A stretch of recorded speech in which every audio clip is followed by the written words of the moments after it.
You are about to enter the Red and Rev Sports Show experience.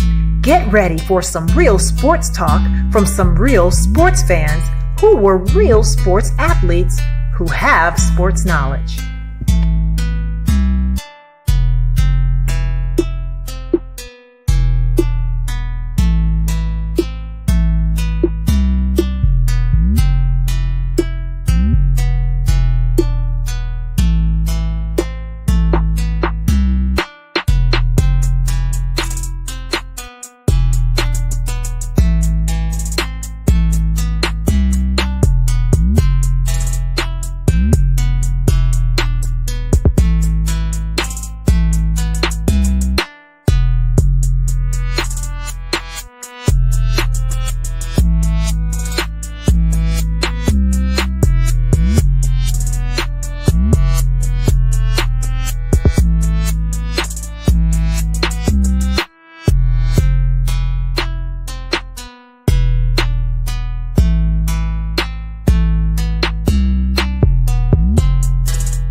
What's up, everybody? What's up? What's up? What's up?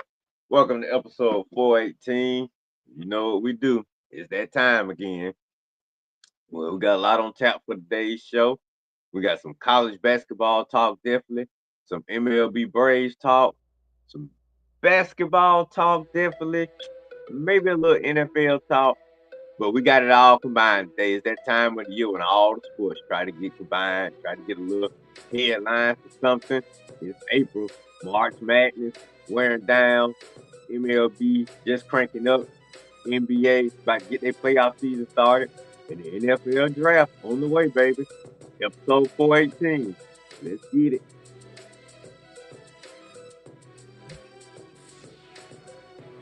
What's going on, everybody? Welcome to another episode of the Red and Red Sports Show. Coach and Red are coming to you live from the ATL. Shout it. While Rev is coming to you live from PA 19320, Coatesville, Pennsylvania. We come to give you real sports talk because we are real sports fans. Who are real sports athletes who have what, gentlemen? Real knowledge. So hang out with your boys, Red, Rev, Coach, and our +1 for today for episode 418 of the Red and Red Sports Show. And as is our sports custom, we turn our numbers attention to our residential numerologist, Coach Patrick Thomas, to give us something or someone dealing with those 3 digits, 4, 1, and 8. What you got for us, Coach? Good morning, everybody. Good morning. Yeah, I would say that the 4 will always stand for the 4 horsemen, baby. 4 horsemen forever. But it's going to go to NFL football and go to a man who won an only MVP in 1992. You never thought he'd be MVP, but he had a record 418 completions in the season, and that is the Oakland Raiders quarterback, the infamous Rich Gannon. 418 completions in a season, which won him the MVP for that year, and that is his only MVP. And that would be the only time you hear Rich Gannon on this show, to my knowledge, at all. Rich Gannon. Wow.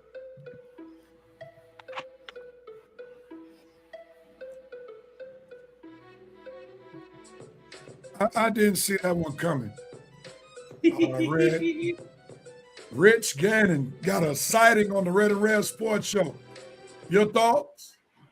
All right.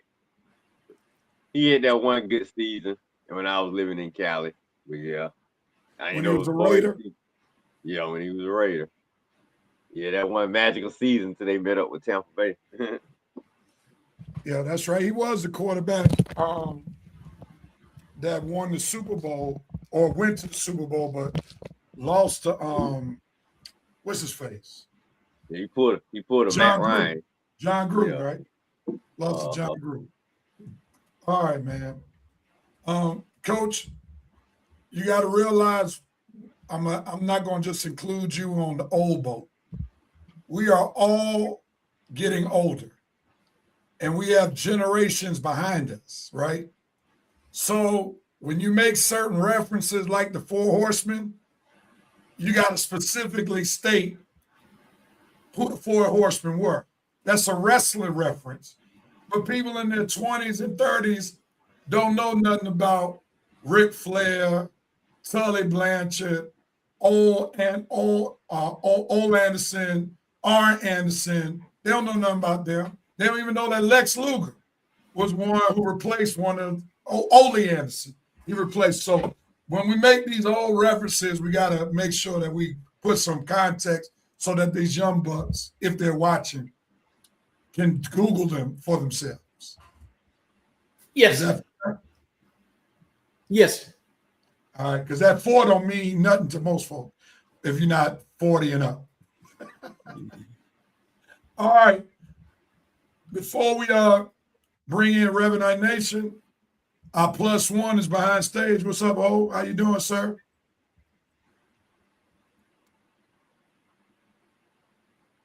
What's happening? Still licking my wounds. Good morning. I was wondering what was taking you so long. I didn't know if you had a mirror in front of you and you wanted to see how your hat was looking on TV before you said anything. I didn't know. Yeah. All right, man. I went old school. I went old school with my good times hat today. My JJ Dynamite hat today. And that predates the 4 horsemen right there. I'm sorry, Coach, but free birds for life. Oh, no. Oh, no, that was Ric Flair. No, Michael P.S. Hayes. Not the birds. Oh, my Jerry God. Bam Yeah, Gordon. free birds for life, baby. Yes, sir. Man, Michael P.S. Hayes was that dog. Now Yeah. I used to love when they would come down the aisle, that theme music. All right, let's move on real quickly. Revenite Nation, we got folk posting, and we want you to come on in, chime in, let us know that you are tuning in so we can welcome you on today. Dre Trice, what's up with you? Coach Nell, what's going on? Trey Nice, want to talk Falcons, talk already. Do you think the Falcons will have scouts at Pro Day for the Bulldogs? Of course they will. Of course they will. What up, family? Blessing to your family for this EC. Thank you so much. And we wish the same for you and your family. He said, I grabbed me ankles on the water bowl, and now it's all okay. I don't know what that's all about. Howdy to you, bro, Sagos. The VP is in the air 30,000 feet, still slamming down the gavel. Beginning of fire of the Red and Red Sports Show. That's commitment right there. That's sacrifice. That's up there. No, I ain't gonna say that. I'm about to say that's up there with Jesus dying on the cross. No, it ain't. Oh, no. Lord, no. Your boy got free Wi-Fi with his status. And I'm here, baby. Woohoo. Go Cox. The reception is kind of suspect, like that Mississippi connection that coach had with the hamster. I got you. Partner, hold on, man. Well, we do have a history of your Wi-Fi being very choppy on this show. So that's not private information. That's public information. I got some comments on that. Coach, you was about to make me pull out my 4 Horsemen shirt. That's right, Tim. That's right. Dre said the Hawks are doing a lot with the subpar squad. Do you think Trey held Johnson back? I think we can make a strong argument about that. Smash that like button, share with the world. Appreciate you, VP. Yep, you got that Winston spirit on you. Winston said, what's going on, fellas? In chat, smash that like button. Yep, I love it. Detroit said, woo, in my Ric Flair voice. Mike, Millie Mike, you can tell we got the folk who old school wrestling fans, Rolex wearing, wheeling and dealing, son of a gun. That's Ric Flair. Yes, sir. VP said, Ho just got back from chewing out Cam for not holding on to the ball. See. Timothy said, I thought Rich Gannon was the QB. Gannon was part of the infamous tuck rule game against New England. Was he? I don't think so. He might have been the quarterback because that's when the Raiders were good. Yeah, he was. Yep. Mm-hmm. Who's JJ Dillon on the show? Oh, the manager of the 4 Horsemen. Y'all remember JJ? JJ Dillon? With the Buster Brown specials on, baby. You them Buster Brown specials. Detroit said Junkyard Dog was the man. That used to be my mother's favorite wrestler. She fell in love with him when they took me to a wrestling show when we were living in New York at Nassau Coliseum. He used to come down to that song, Another One Bites the Dust. And my mother used to be walking around the house. Dong, dong. Yeah. Boy, we having some wrestling nostalgia moments right here. Michael PSAs from Bad Street. Yes, sir. We're going to get to your dope, VP. Give us a chance. We're going to give it to him. We're going to give it to you. All right, let's get into it because the VP's ready, and I understand why he's ready. Let's see. We're going to go around the horn. So I'll start with you, Red. Hold your next, Coach, and then I'll come up the rear on this dope moment. What you doping on, Red? I am doping on one former Brave, Michael Soroka. Mike Soroka. You know, I used to love you when you was here with my team. I used to pound on you. You were the future of the Braves pitching staff. You even proved me right for the first couple of seasons of your career. Then something happened. You all of a sudden became the Grant Hill of the Braves. I mean, couldn't stay healthy for nothing. I mean, it was an elbow here. It was a hamstring there. It was an Achilles tear there. I mean, dude, whatever injury you could have, you got it for the Braves. And you bounced around the league for a minute. And then you landed in Arizona last week. And what do you do to start the season? You picked an immaculate inning 10 Ks in your debut for Arizona, including an immaculate inning. I hadn't seen an immaculate inning in a while, but who pitches the first immaculate inning? 9 pitches, 3 strikeouts.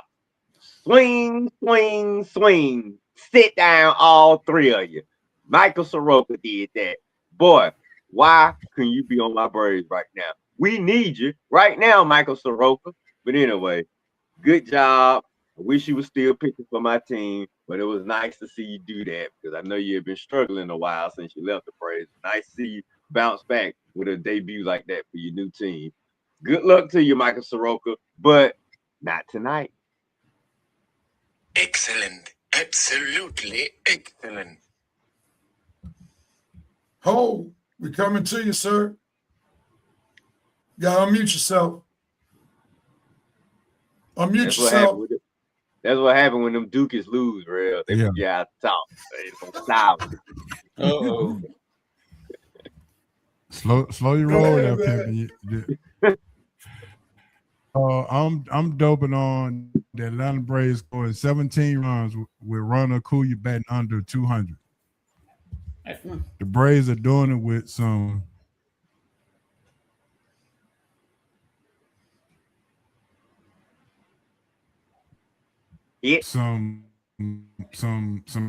guys that we didn't think highly of going into the season. Top of the lineup is kind of struggling right now, but he's able to score 17 runs. I'm doping on Braves. And 17 runs with the top of the lineup still struggling. All right. We got you, Ho. You had a few technical difficulties. Awesome. All right. Yeah, that was pretty impressive the other night. Braves scoring all those runs. Coach, what are you doping on? I'm doping on one Cooper Flagg, if you can believe it. Cooper Flagg is 19 years old, and he is the first 19-year-old to score at least 50 points in a game in the NBA history. He went to work last night, old Cooper Flagg. He said, the rookie of the year is not over with yet. I still got some in me, so Cooper Flagg gets my dope moment. Oh, yeah. I'm doping on Dawn Staley for not going to jail last night. She had every right to go to jail when Gino got in her face.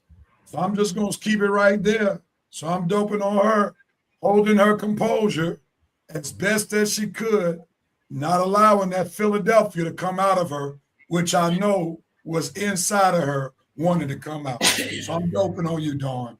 Excellent job. All right, Ho, we're back at you. What are you noping on, sir? I'm noping on Gino crashing out. This is a classic example of somebody not willing to pass the torch. You don't want 12 titles, and now a new kid on the block has come and interrupted your undefeated season, and you don't want to let the torch go. Gino, you got to be better than that. It hurts. And plus, you know, maybe your glasses don't work, or maybe you got some sign of dementia or something going on, but everything you said, the camera caught you in the lie. So, Gino, be better, do better. Yeah. Coach. I'm noping on one Madison Booker, who waited until the semifinals to have her worst game of the year. 3 for 23, and you are the supposed star of the team, and you wait to the semis and go 3 for 23, 0 for 4 from the three-point line. You only have 6 points. That was very unlike her, but hey, it happens sometimes to the best of them. So Madison Brook, unfortunately, you got to give my no moment. That was rough.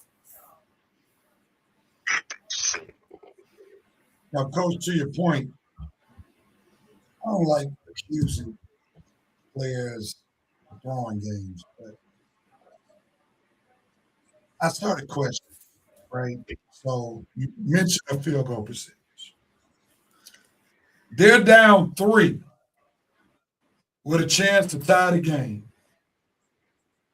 And she thought it was in the team's best interest and her best interest to go down the lane and shoot a shot that she knew was going to be contested by Betts, who's the tallest girl on the court. Your team season is on the line. The championship is on the line. And she says, you know what the play is? Let me go and drive the ball, even though we're down 3, and try to shoot a reverse layup against the tallest girl on the court who can play basketball. Help me make that make sense. Well, Rev, if she uses her left hand, she may have a shot, but she uses her right hand, which is a I can agree with that. cardinal If she's using sin. the outside hand, but Yes. she trying to do a dipsy-do Right, into the tallest player on the court's face. right. Like she must thought she was a dude going to the lane, like she was gonna dunk on somebody. Come on, man. Come on, man. I'm sure the Texas coach trying to reconcile that play in his mind. What in the world is going on? I'm sorry. I'm sorry for hijacking your note, Coach. Forgive me. It's on me. I'm noping on the whole Milwaukee Bucks soap opera. Oh God! Oh God! Giannis and Doc Rivers. I mean, this is ridiculous. The bottom line is Giannis is basically telling them, y'all should have traded me. Even though I didn't say it vocally because I still want to be looked at in good faith and favor with Milwaukee, but y'all should have traded me. It makes no sense to have this soap opera. He's talking about he's healthy. Milwaukee's not letting him play. We obviously know Milwaukee and several other teams in the NBA are tanking on steroids. It's not even a slight chance that they're trying to fool anybody. And clearly Milwaukee is saying, we don't need you to play because we don't need these unnecessary victories that may affect our draft status. And this is unfortunate because this dude won them, helped them win a championship, and now this divorce might taint his legacy in Milwaukee, or the Milwaukee fans might turn on their own franchise. One or the other is still not going to be good for anybody. So, no to Giannis and the Bucks.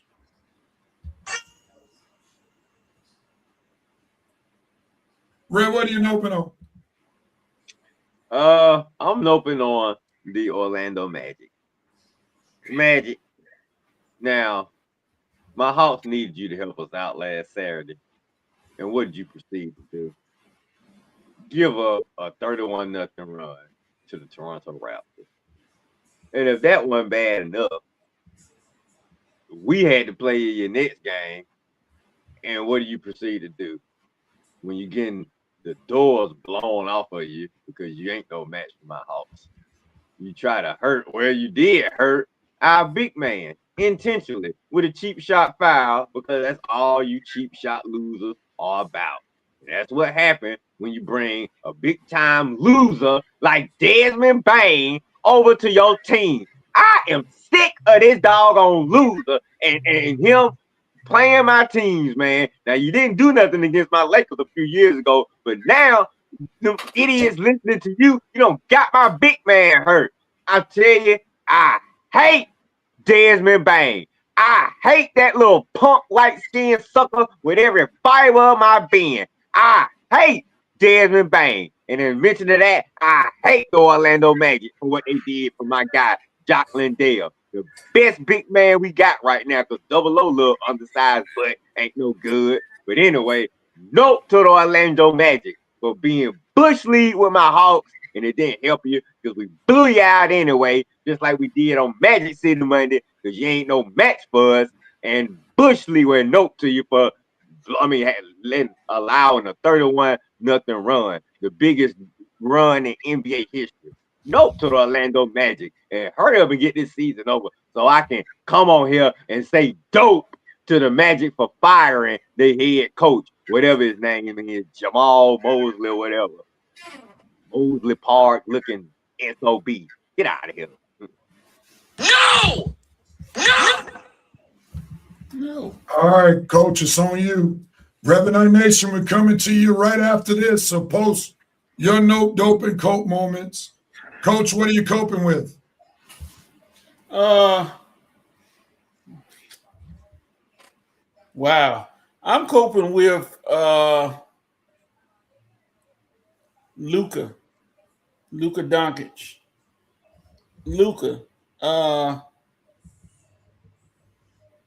Well, Lakers, really, you're going to have to cope with being out Luka for the rest of the regular season. Now, you're going to have a shift coming up, or you could have a shift coming up in your playoff standings.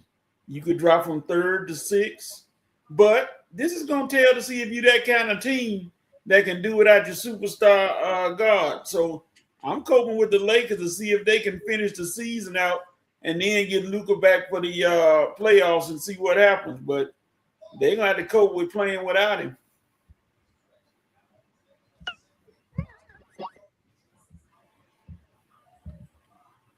Thanks a lot, Coach. I really needed that reminder right now. Thanks. Appreciate that. Facts are facts. You can't change it. I remember that. Yeah, I remember that. Facts are facts. I remember that. I definitely will remember that statement you just made. Facts are facts. Gotcha. All right. I'm coping with the fact that it's hard for me to watch one of my favorite genres of basketball, and that's the NBA. I didn't realize that college basketball, with its now star power for this season, is a far better product to watch and see the game of basketball be played than the NBA. They actually run plays in college. They actually move without the ball in college. They actually feed the post in college. In the NBA, it's literally lay up or shoot a three. No strategy, hardly any movement, and it's just a poor product of basketball. Do they have great individual talent? Of course. But the strategy side of basketball in the NBA, unfortunately, is gone. And a person who was one who had a high IQ when playing the basketball game, it really hurts me to see the current state of the NBA. And I guess I got to thank Steph Curry for tainting the league, thinking that everybody could shoot threes.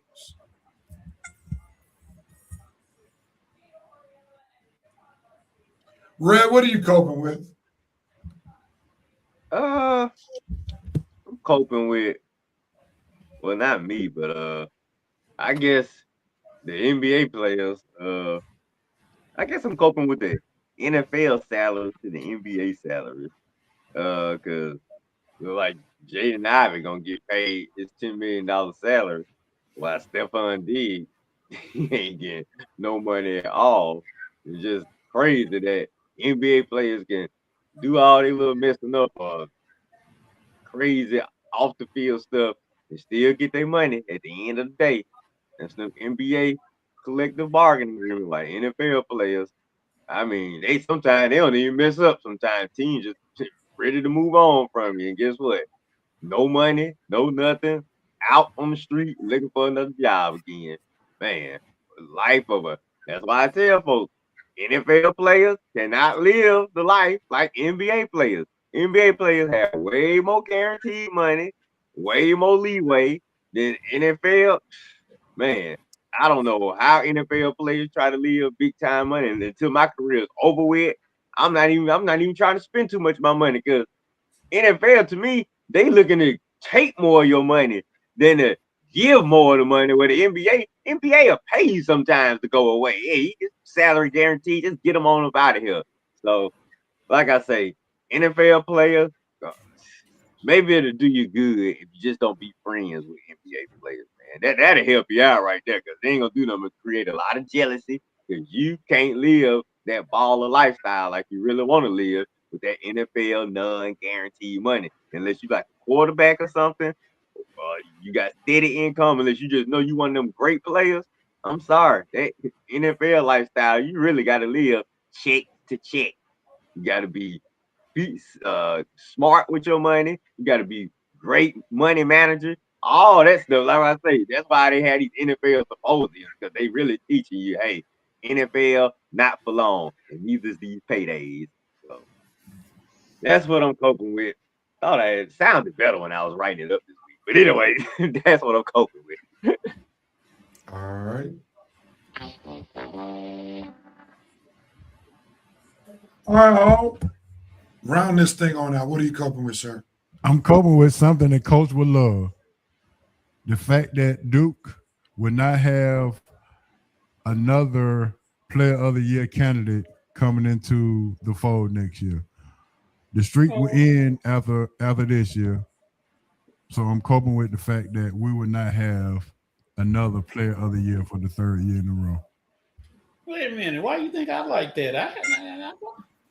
Yeah, you like that because you you have a better chance of getting the W. And to your point, Rev, a couple of weeks ago, maybe a month ago, college basketball is losing some great freshmen, and this incoming freshman class is front this coming up year. Hey, Ho, do me a favor. But that's what I'm coping with. Do me a favor, Ho. Log out Yeah. and come back in, because there's a little lag on your side. Chopping up. Chop it up. So you may have to restart your internet or something. All right. Let's go to Reverend Night Nation while Ho doing that thing. Nation was gone. We're coming to you, Reverend Night Nation. Let's see. Well, VP started out. He's doping on South Carolina's defense last night, period. Yeah. Yeah, they were vintage last night. He's noping on Gino's tiny, egotistical persona and attitude last night. Yeah, for sure. No. Dre tries Bears crying about picks because we got that GM. Next job I get, I want Kirk Cousins money. Winston doping on the Falcons' new red jersey.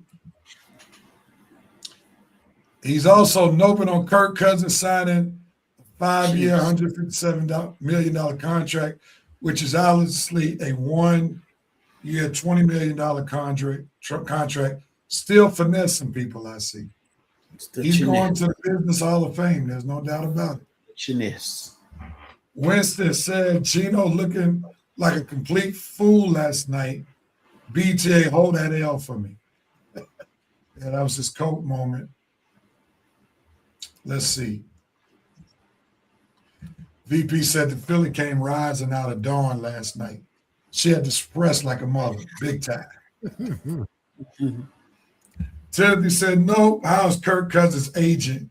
Keep getting this man's giving this man a big payday. He must have something on these NFL executives. It's mind-boggling. Winston double dope, Ian Cunningham playing the long game, and it worked out. Them getting Tua for free with the Cousins signing. Chef kiss. Tour time. VP said Gino caused the perfect distraction so his darlings at ESPN wouldn't focus on the fact that Dawn outcoached him and had her team more prepared to face his own team last night. That's facts, man. Like, you mean tell me all during the game, Gino was thinking about the pregame handshake? That's the first thing he addresses Dawn Staley about after the game. He clearly had the agenda of not wanting the conversation to be about how he got outcoached last night. That was a clear Trumpian move. PBP. Deflect, distract, so that we can't deal with the facts. PBP. Say. VP said, I got a double note. Sarah Strong, great player, being a brat, ripping her jersey, then Gino telling Holly Rose and the rest of the world that one of our players did that. Sarah later apologized for her actions in that presser. Gino decided to double down and stood on crap as he would not change his. Yeah, that was terrible. Very terrible. Timothy Nopin on Tiger Woods calling Trump after he flipped his vehicle like you were calling for daddy, sir. You are addicted to. Hey, Tim, you know he dating, don't you? Trump's daughter. I can believe that right there, boy. The VP went from double note to triple note.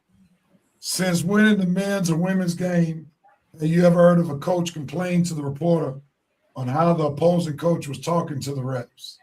I'll answer that for you. Never. Gino, you get the Donkey of the Week award. Charlemagne the God is going to light you up on Monday. PBP. PBP. VP's coping on drug addiction is a serious thing. Eldrick, referring to Tiger Woods, you need help. Let's start with Jeezy. That's always a great start. He's washed. Now his condition has been exposed to the world. Eldrick, you don't make a change for anyone else in this world. Do it for Sam and Charlie. Sign, still a fan. Eldrick. And I'll say this about Tiger. His career and life started spinning out of control once his dad wasn't on this earth. There it is. He was fully beholden on his dad, leading him and guiding him. All right. Tim says, Rev, that's what I don't watch. That's why I don't watch the NBA All-Star game anymore. All offense, no defense. Facts. Winston said, Holt need to borrow that link too. Sharing is caring. Not the link. BB said, I'm going to log off. The reception is bad in here for me. Peace out. Have a great show, fellas. Q Lunas. Coach, Q the Lunas. Have a great show, fellas. Can't wait to rewatch Gamecock Women. You have the right to get this dub tomorrow for our fourth tall task, but we can get it done. Have a solid Resurrection Day weekend. He is risen. Appreciate all that. And safe travel to you, Mr. Vice President. The Linus. Winston said, Ho got the Houston Wi-Fi chopped and screwed.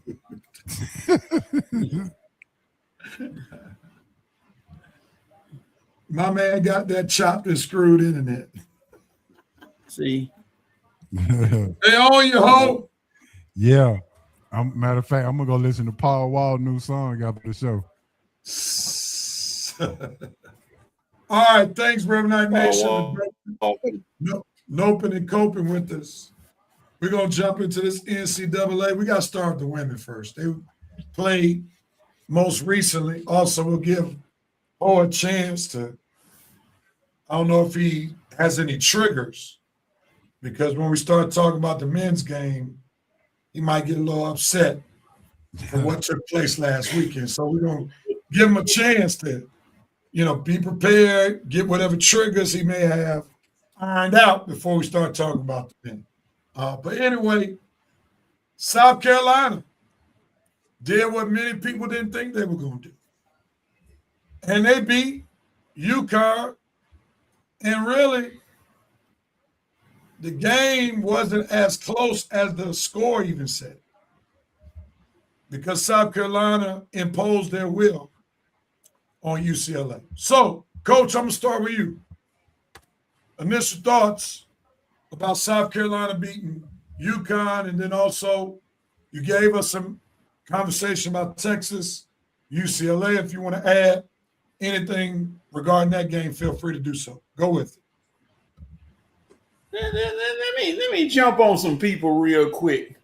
For those of you who think Gino Auriemma is going to retire after this game because of what he did, you need to go watch some more basketball, or you need to go find a pickleball tournament to watch. That man is not going anywhere after this game. That man won 12 titles. I mean, wait, he should retire. He done lost the game. What did do? Now, Gino did have that bout of CRS, can't remember stuff.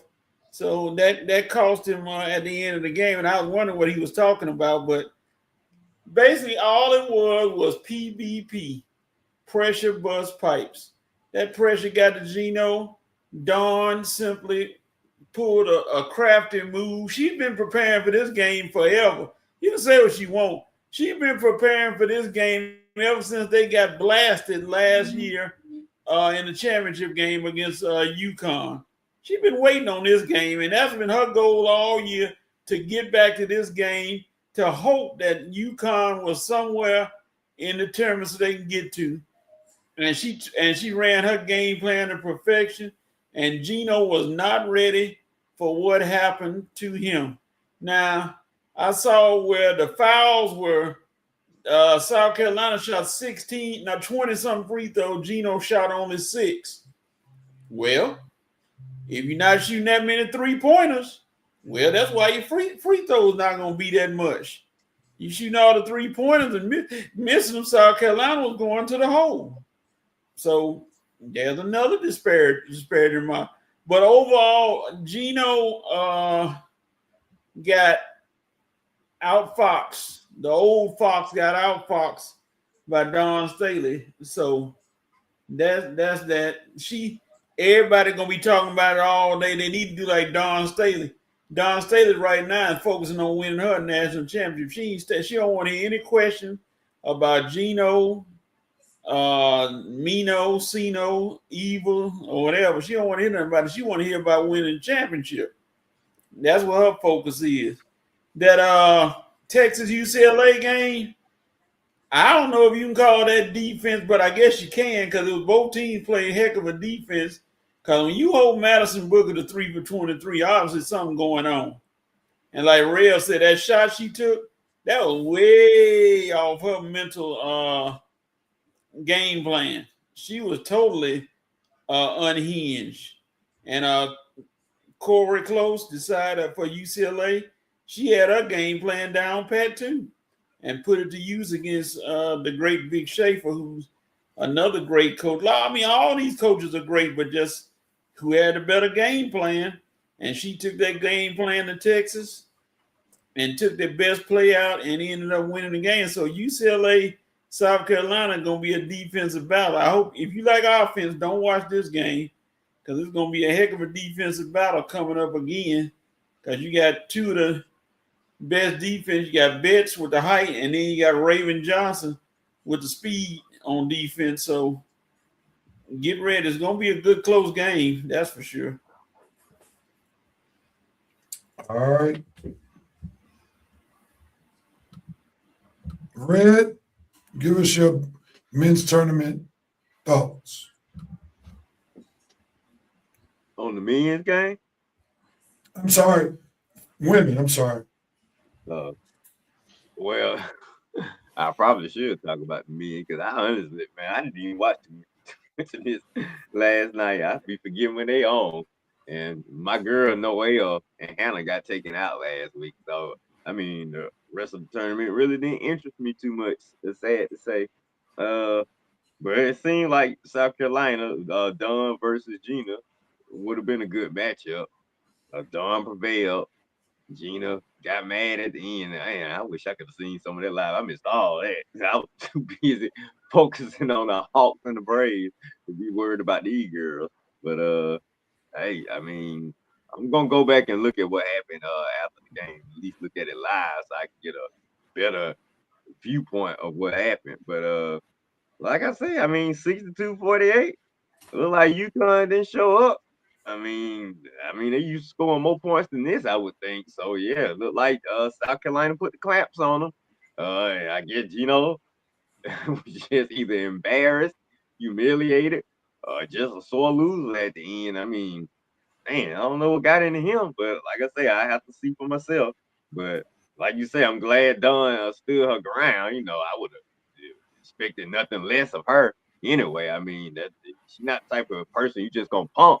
So I really don't know who Gino thought he was talking to. I mean, maybe you thought you were talking to somebody else that was gonna cower or something. Maybe you talking to Muppet, whoever, the little coach they nicknamed Muppet. I don't know, one of these other ladies that probably had some fear in their heart. But dude, you honestly think Dawn Staley is gonna back down to you? Come on, Gino, man, you've been doing this far way too long, dude. Times have really changed, You get with the program and get up to date. It's 2026. It ain't 1976, ain't even 1986. So can't do that no more, man. You're gonna come across the wrong woman like you did last night. Boy, I can't wait to see that. I really can't wait to look at this replay of it.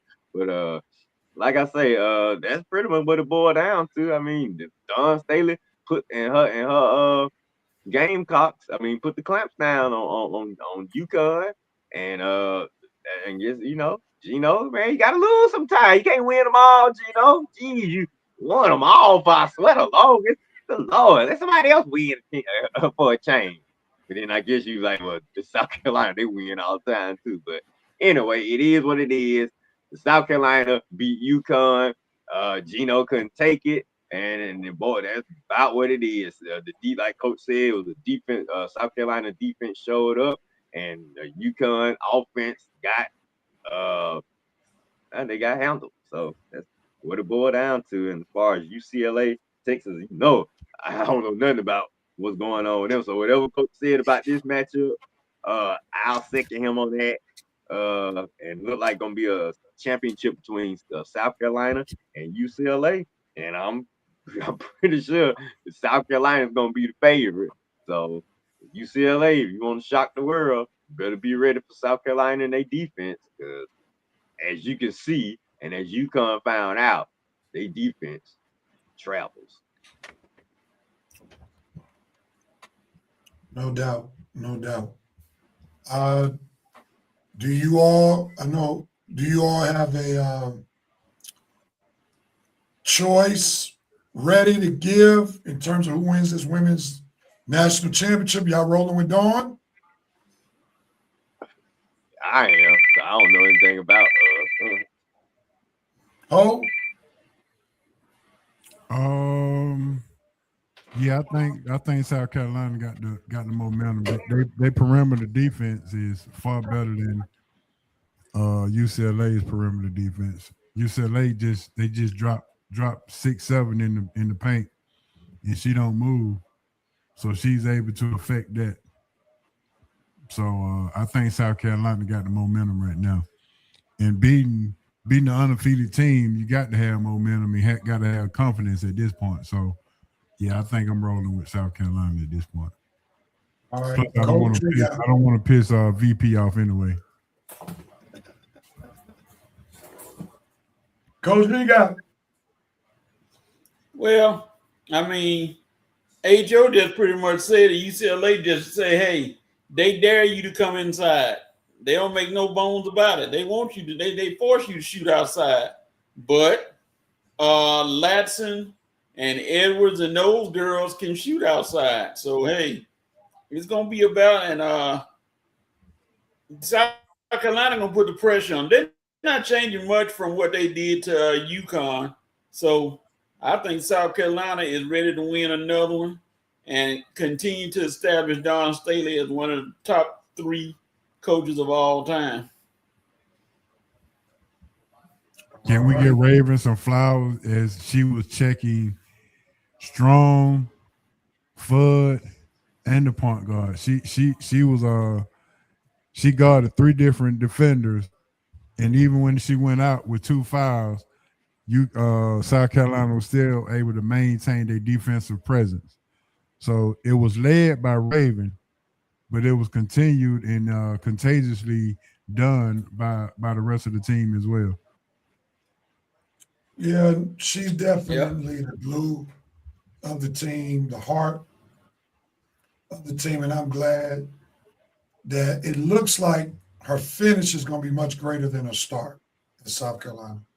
She was highly decorated coming out of Westlake in the Atlanta area. And when she got to South Carolina, she had a major injury, which slowed her career during her freshman year.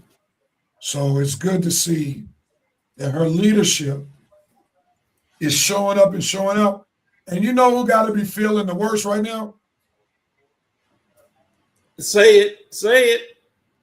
For Wiley. Ding, ding, ding, ding, ding, ding, ding, ding, ding, ding, ding, ding.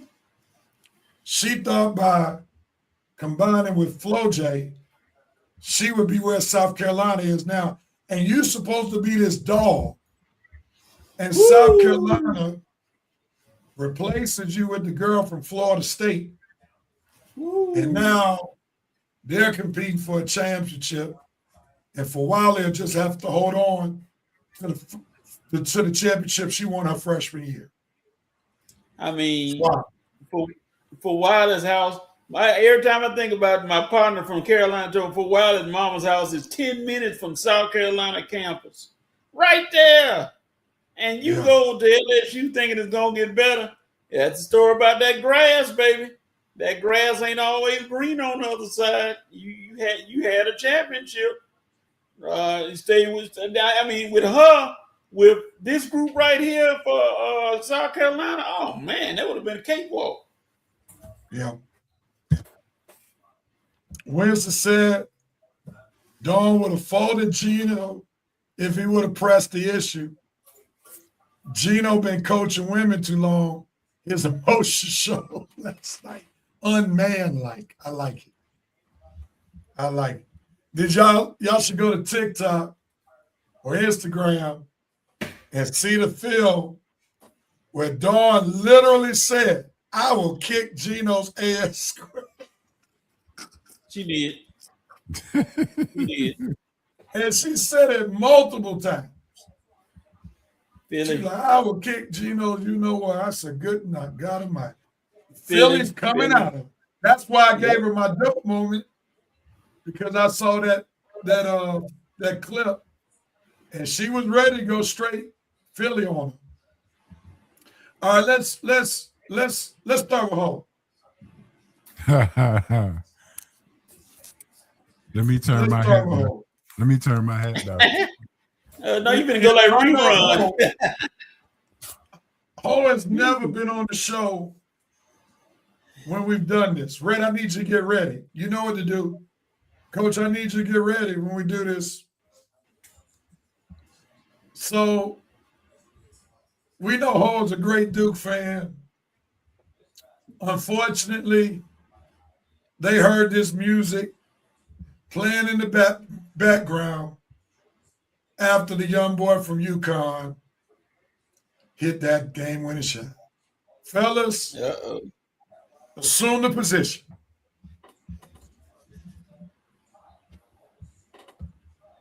Okay, hold on. You got it? Y'all ready? Yeah. Set, assume the position. We're coming to you, Ho. This is dedicated to Ho and the Duke Blue Devils for what happened to them last week. We're ready.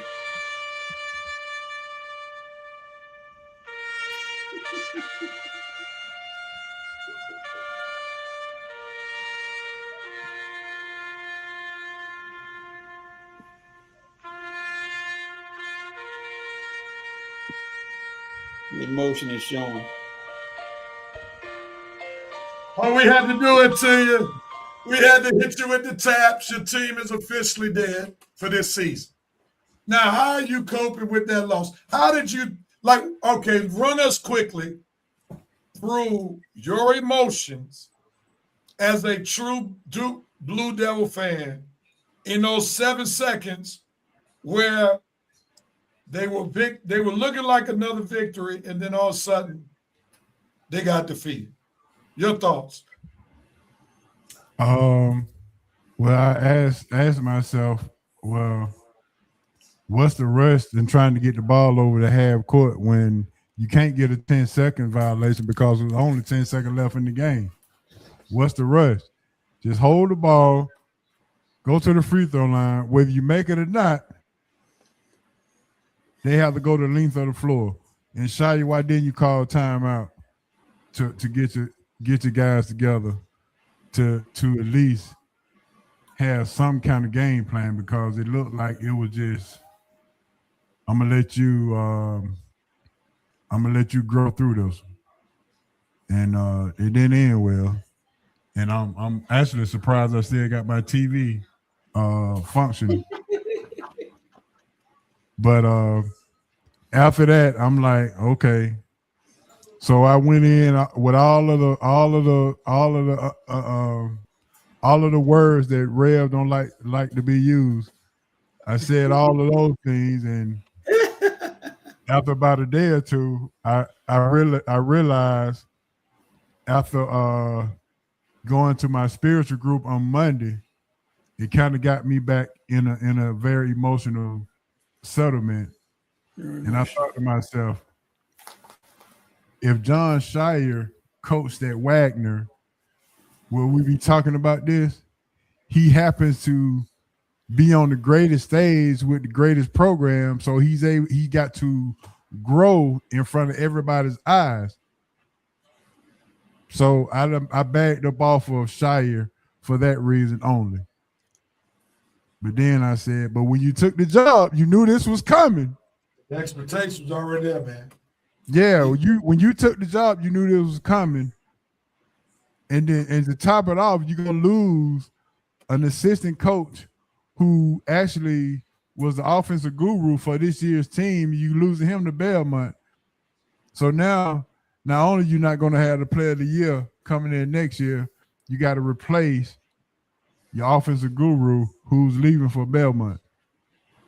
So I've been in prayer for the last week. This man say he's been in prayer. I've been in prayer for the last week, and John Shire said he's gonna hit the transfer. He gonna hit the transfer portal, big game hunting. So don't expect to see a lot of guys come back from this year's team. All right, hey, real quickly, who do you think will come back? I think Foster will come back. I think Evans will leave along with Big Pat, but they are late round first. They are projected late round pick, so it's not locked in stone. If they want to go on a redemption tour, then expect them to come back. I think Darren Harris is out of there. I think he hits the transfer portal. Dame Sarr, another late first round, second round pick.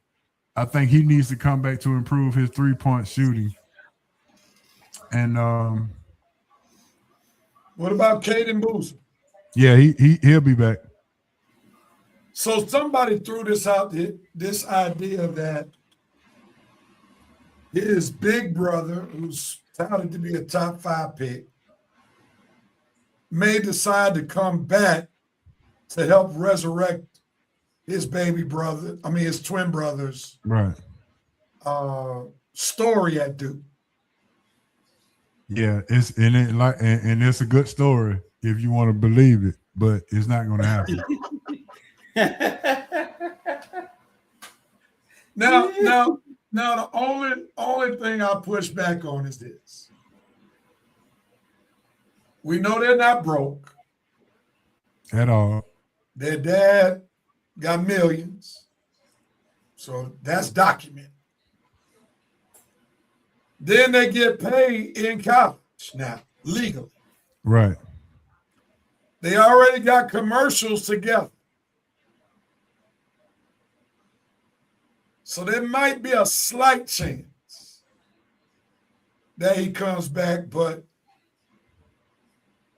it's going to be difficult because Caden definitely needs to come back. Who? Oh, yeah, Caden, yeah, for sure. He definitely needs to come back, but you might luck out. You might get both boosters coming back. It's slim chance. Yeah, I doubt it, though. He ain't coming back. If anybody come back, it'll be Evans because Evans can make more money at Duke than he do in the NBA if he go late first round. That's true. That's true. All right, Winston. Yeah. He going back to Wendell and said, I'll kick your ass squared 3 times. Yep. All right. I'm with you, Joe.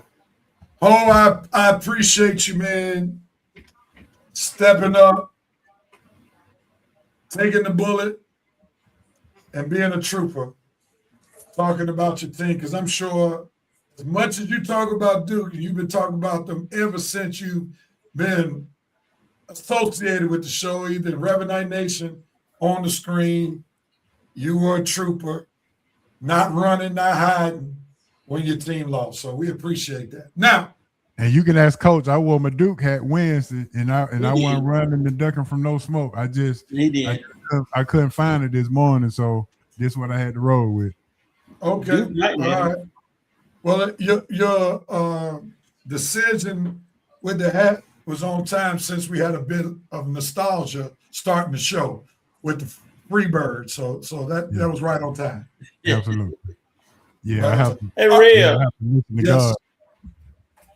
Hold on, Coach. Before you go, I got to get your reaction to the last 7 seconds. Being a North Carolina fan, and anybody who knows anything about North Carolina Duke, they hate each other. So, Coach, tell the truth on how you felt. Well, I thought the game was over. Really, when Duke inbounded the ball, I said, well, they're going to throw it in and hold it. And then they're going Duke going to luck up and get out of another game. And when they passed it to when Caden got it and threw it away, and St. John got the not St. John, Connecticut got the ball, and that boy shot it, and it went in. I mean, I was just stunned. I was like, yeah. I mean, I was like, wow. I said, I can't believe that he made that shot, a 35-footer from the logo. And then Duke still almost had a chance to win. I said, no, it's not going to be another Christian Laettner moment again. And they batted it away. And after the game, I thought about H.O. Now, H.O., it will tell you, I didn't call him. I didn't send him a text message or anything. There was some things going on here that, I didn't try to rub it in anything. But considering the Carolina situation, I ain't got nothing to gloat about. I got nothing to talk about. You consider we need a coach. But Rev, and all in all, when that shot went in, yes! I mean, woo, what a shot. What a shot. What a shot. No, that reaction was definitely what you probably did. Yeah. Because you didn't want to hear Ho talking about Duke in the Final Four, and especially if they won a championship. Since you brought it up, what's the state of North Carolina basketball right now? Right now, Hubert the X official. So where does North Carolina go now? They tried to go after Arizona's coach, Tommy Lloyd, but he elected to stay. And in the process, before his team even played, that man got a 5-year extension. making him one of the highest paid college coaches in the NCAA, hadn't won a championship yet. So he ought to thank North Carolina for allowing him to use them as a bargaining chip. So where do y'all go now? Do y'all keep it in the family, which is the tradition, or do you go outside the family, and do you have any people that you think would be a good fit for North Carolina's job, Coach? Give me a full screen. Somebody said something about who was that? About Jerry Stackhouse. And I heard Jerry Stackhouse name, and immediately I shook my head. I even heard Vince Carter. You know, those kind of cats coming up. And you know, with those names coming up, Rev, you know I had to go church then, Rev. Yeah, you're queuing it up. I see it. Yes, sir.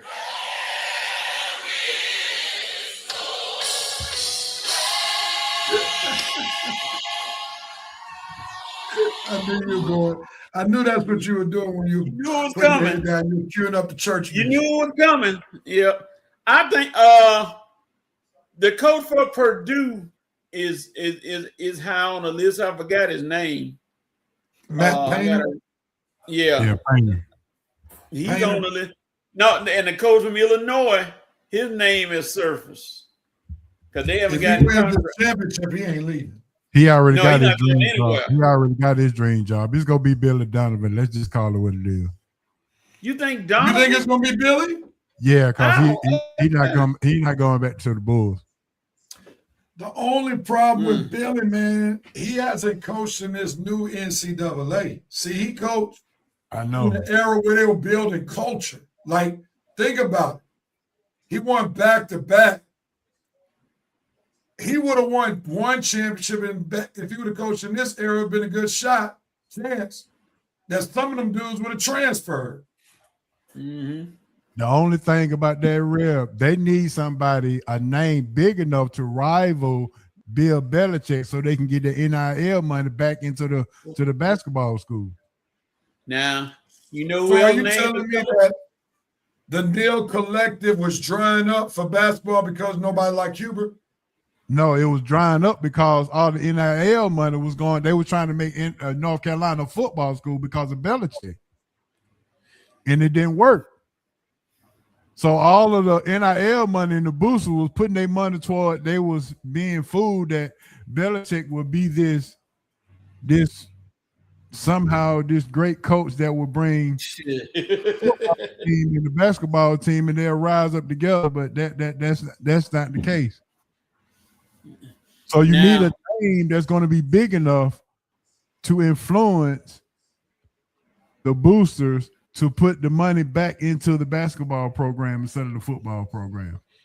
And if the name ain't big enough, it's not going to happen. Here's a name that they mentioned. Somebody mentioned. I said I doubt it because he's entrenched there. Mark Few. No, Mark Few ain't going there. no. They tried to mention him. I said no. He's an institution at Gonzaga. That Gonzaga's instant job security. Okay, look what Winston. He says if they're going former player, go Tyler Hansbrough. I didn't know he was linked to coach. No, not even. If it's an actual coach, then go get Fred Hoiberg. He's in Fred Hoiberg of the Four Horsemen. The only problem I have with Hoiberg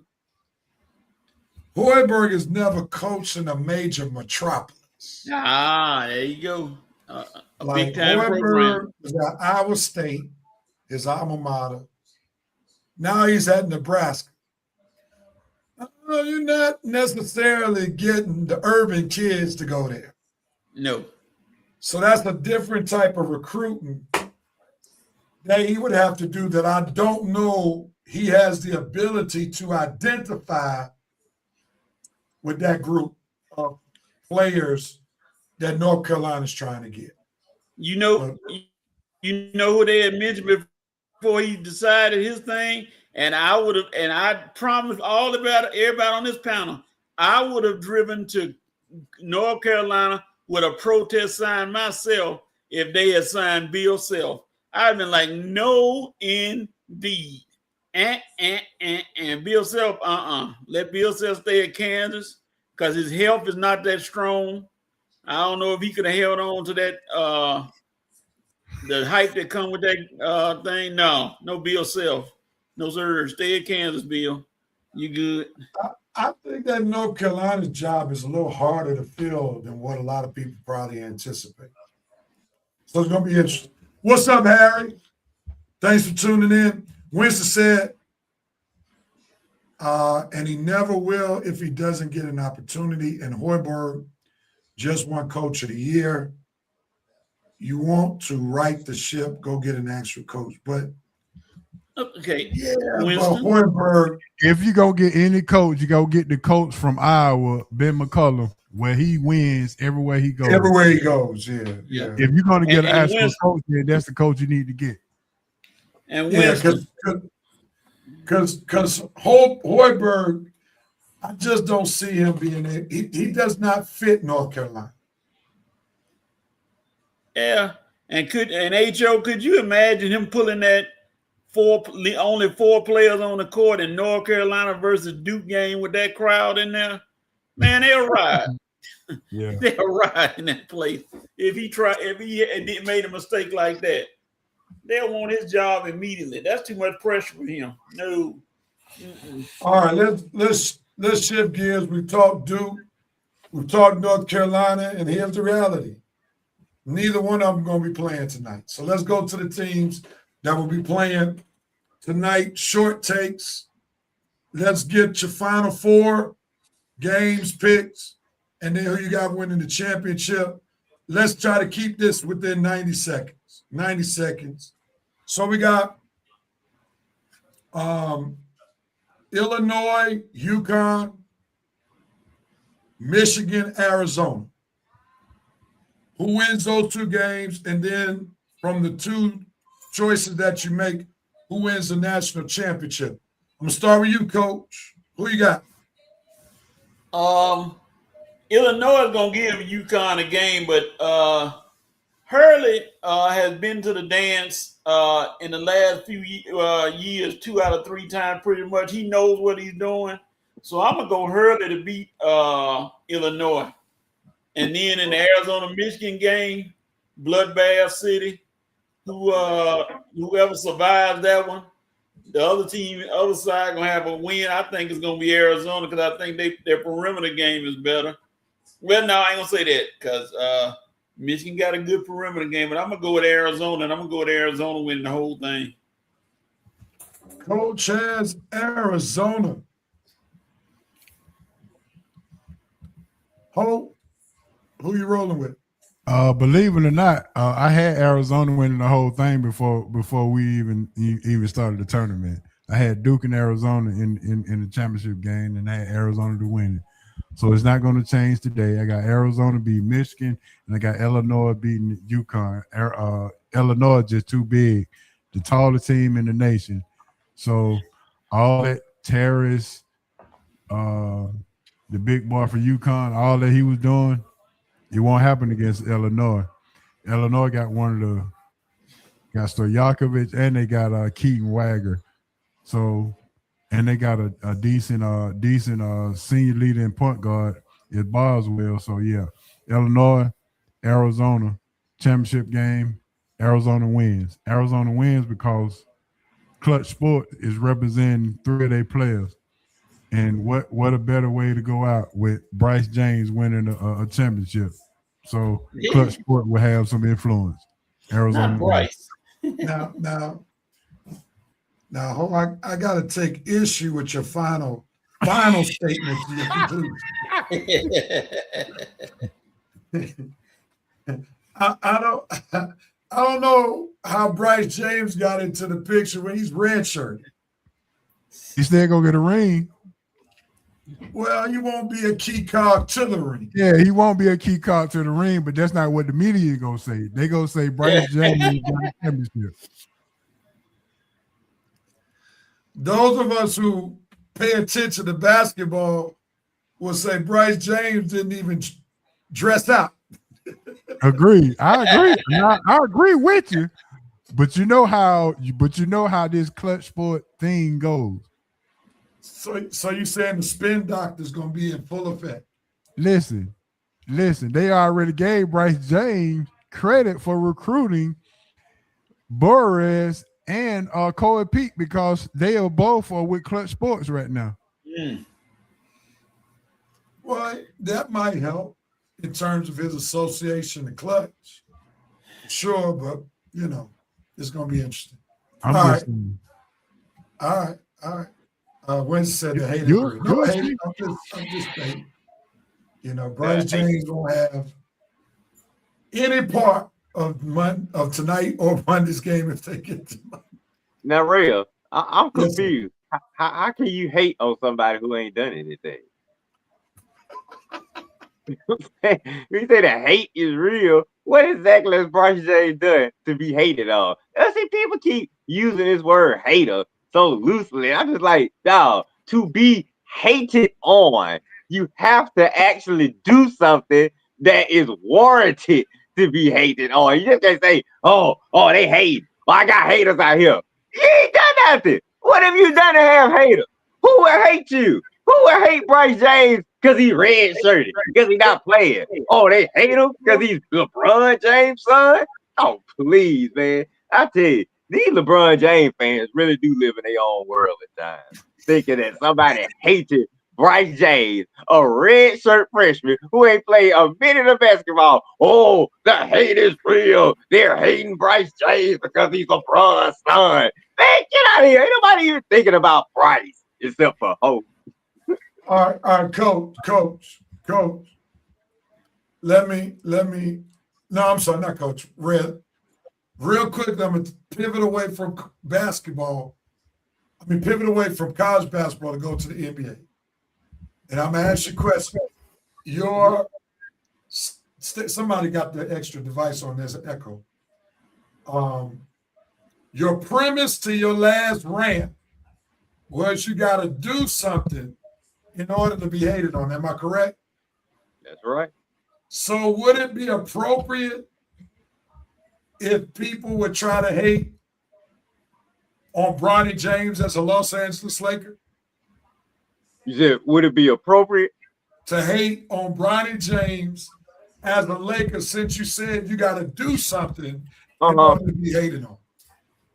Rev, that would be the most inappropriate thing ever to be worried about hating on Bronny James. Anything you want to say about Bronny is accepted to me and every Laker fan out there. Whatever you want to say, we probably agree with you. So, no, it is not appropriate to say that Bronny James is being hated on for anything. And if you want to keep it real, it ain't even appropriate to say LeBron James is being hated on in his Lakers career. Ugh, take that. I wish to say Rev Red stuck his foot in his mouth. How? You see, that's why I say LeBron fans live in their own world, man. Just let Winston and his LeBron James love keep living. He said on the haters that Bryce was brought into the conversation to warrant Arizona winning a title. Come on, Red. You're smarter than that. Yeah. Like I say, LeBron James fans living in your own world. One day they'll smarten up. One day. Now smarten up in what degree? To what degree? Get out of their own, Get out of their own world. Nobody. Why in the world would anybody hating on Bryce be anything? How are you hating on Bryce? I mean, what has Bryce done to be hated on? Like I say, I can understand the LeBron hate, but Bronny and Bryce, get out of here. It is not appropriate. Now, I would just push back on Bronny a little bit. The hate would be he shouldn't be on the roster. and he shouldn't be making that kind of money. That's where they hate. And to a degree, that's valid.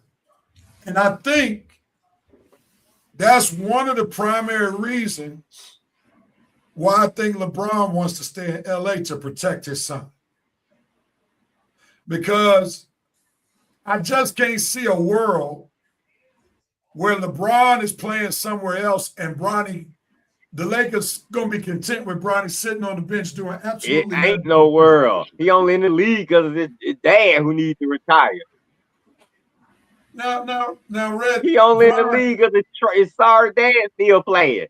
It was Now, trash dad Larry- retired, then maybe he retired. Now, see, you're showing some hate that should not be displayed because when you call LeBron sorry at 41, he's still better than 80% of the league. He all right. Nah, he's still better. He's still better than 80% of the league.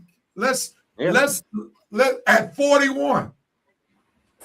Still relevant. So, people can say he ought to retire, but it's not like he's Shaq at the end of his career, where we begging Shaq to retire. No, he's still dunking. I give him credit for the dunk. He's helping the Lakers. Not no more. Lakers done. And he can't do anything to help him.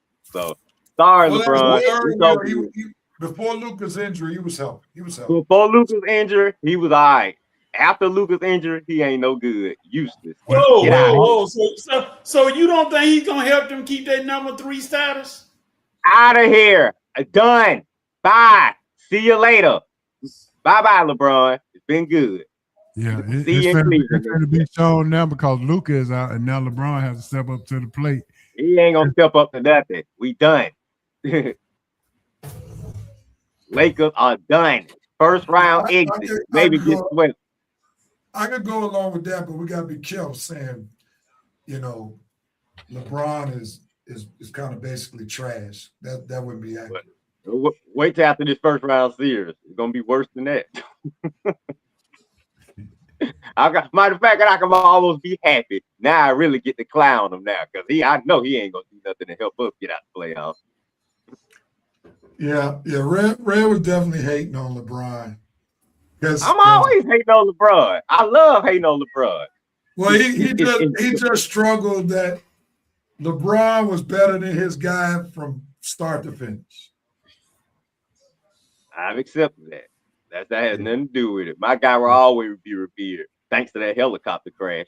So LeBron can't even beat that. So my guy's gonna be revered. I don't mean to laugh, but that's a heck of a way. Yeah. Thanks. Hey, he's gonna be revered forever. So I hate I had to go down like that, but he's untouchable now. So whatever the LeBron fans, he's more iconic than he probably would have ever been because of him having his life cut short. That I can't disagree with that because he's getting a lot of shine, like he's he's in the GOAT conversation because of the helicopter crash. He ain't in the GOAT conversation now. Well, for some folks, some folks put him over LeBron. So if you put him over LeBron, then you put him in the GOAT conversation. And see, that's what separates me from the delusional fans and the delusional LeBron fans. See, I never put Kobe in classes he never belonged. Kobe is Kobe. His career speaks for itself. See, I'm never gonna go farther than I need to go, and that's the difference between me and the LeBron fans. They'll do everything they can to try to convince you that he's the greatest of all time. Me, I ain't gonna do that. Kobe's career speaks for itself. 5-time champion, pretty much copied Jordan's game, but he copied it to effectiveness. 5-time champion, multiple all-star, offense and defense. He's the greatest. He's my favorite player. He's my great player, and that's all it is. But he's never gonna be the GOAT. He's not even the Lakers GOAT. That's Magic Johnson. So Kobe's career is what it is. I'm not like the LeBron fans gonna try to convince you of anything. I'm not gonna say, ooh, look at Kobe's stats. Ooh, look at this. Look at that. Oh, he saw. I ain't doing that like that's for LeBron delusional fans. I'm gonna let them argue that. I have nothing to say. If you think Kobe is trash, he's thinking he's trash. I know the truth. Laker fans know the truth. So hey, that's all. That's good enough for me, Rev. I don't have to try and spend 20 minutes trying to convince you. Oh, LeBron's the greatest. Please agree with me. Please believe me. He's the greatest. Look at his stats. He has the most points. He has this. He has that. Oh my God. Lord have mercy. I'm never gonna do that. So whatever you think about Kobe, keep thinking it. I ain't gonna convince you otherwise. But we all know the truth. Kobe is one of the NBA greats, and that's all it is left to say. So is LeBron, but he ain't the greatest, and he never will be. Period. All right, Coach, you leaning in like you want to say something. Oh no, I'm just leaning in and listening because it's gonna be interesting. Interesting, like somebody said. If the Lakers can still hold on to that number 3 spot without Luka. Who cares? The Lakers season is over with. All right, well, that's to be determined. That's to be determined. Winston's last comment, then we're going to go to halftime. He says it's the fact that you expect a 41-year-old player to lead a team to a ring shows you how great he is. Where was this in Kobe's last 4 seasons? Why is the call for Bron to lead instead of Reeves? Stop it. Who expects LeBron to lead this team? I don't expect LeBron to lead this team anywhere with this trash there. LeBron is not leading the Lakers anywhere except for elimination in the first round. That's all LeBron is leading the Lakers to. So I have no idea what Winston and his delusional self is talking about that I expect LeBron to lead us anywhere. I don't expect LeBron to lead us to a volleyball match. I don't expect anything from that clown except to go away after the season is over with and take his sorry son with him. That's what I expect. Get out, LeBron, and take your sorry son with you. That's what I expect. All right, just to make sure that we're being journalistically correct, I just need you to tell the fans why you call LeBron trash. Oh, because I'm not a fan. All right, thank you. I needed folks to just understand that's why you call him trash. Not that he's actual trash, like can't play, but you don't like him. So I needed that. I've said plenty of times he's a great player. He ain't the GOAT. He's one of the great players, but I'm not a fan and never will be, and never will put him up on a pedestal like these delusional LeBron fans. And they just gotta accept it that everybody ain't gonna be a LeBron fan. One They more just thing can't before we go to accept halftime. Red, you were thinking and concerned about me getting triggered.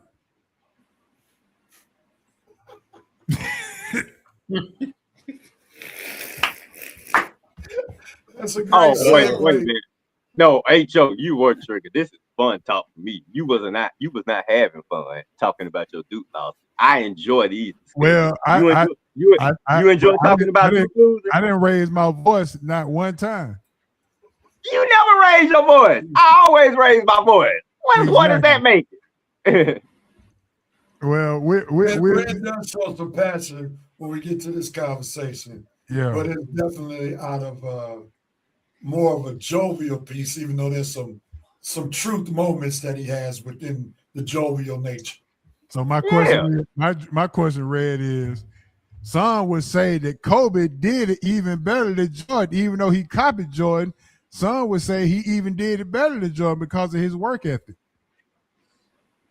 Yeah, but he still copied Jordan. So, keyword copy. Yeah, well, he can't help you if he was born later than Jordan. Yeah. All right.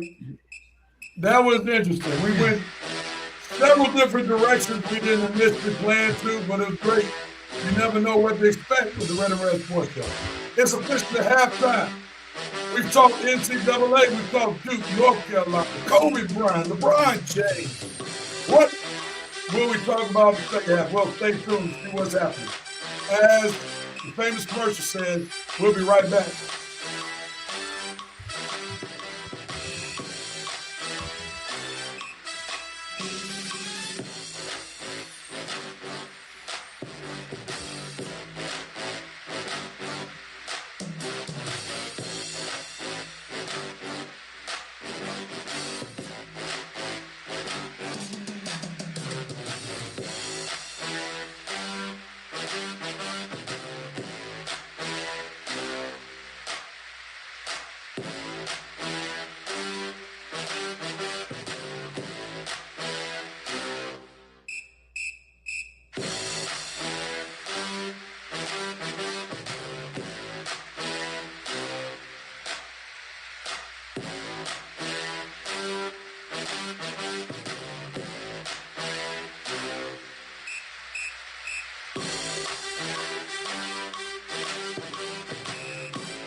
Me and Coach are back for the second half. Mo and Red, I guess, will be back in just a moment.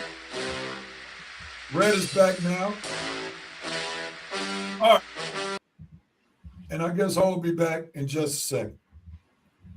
That was some good spirit talk. Let's go into our red talk, our Braves talk, and give our Braves report. Red, you're on the solo screen. Get ready.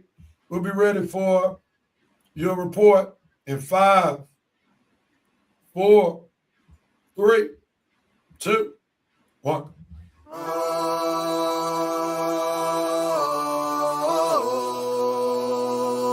It's game time.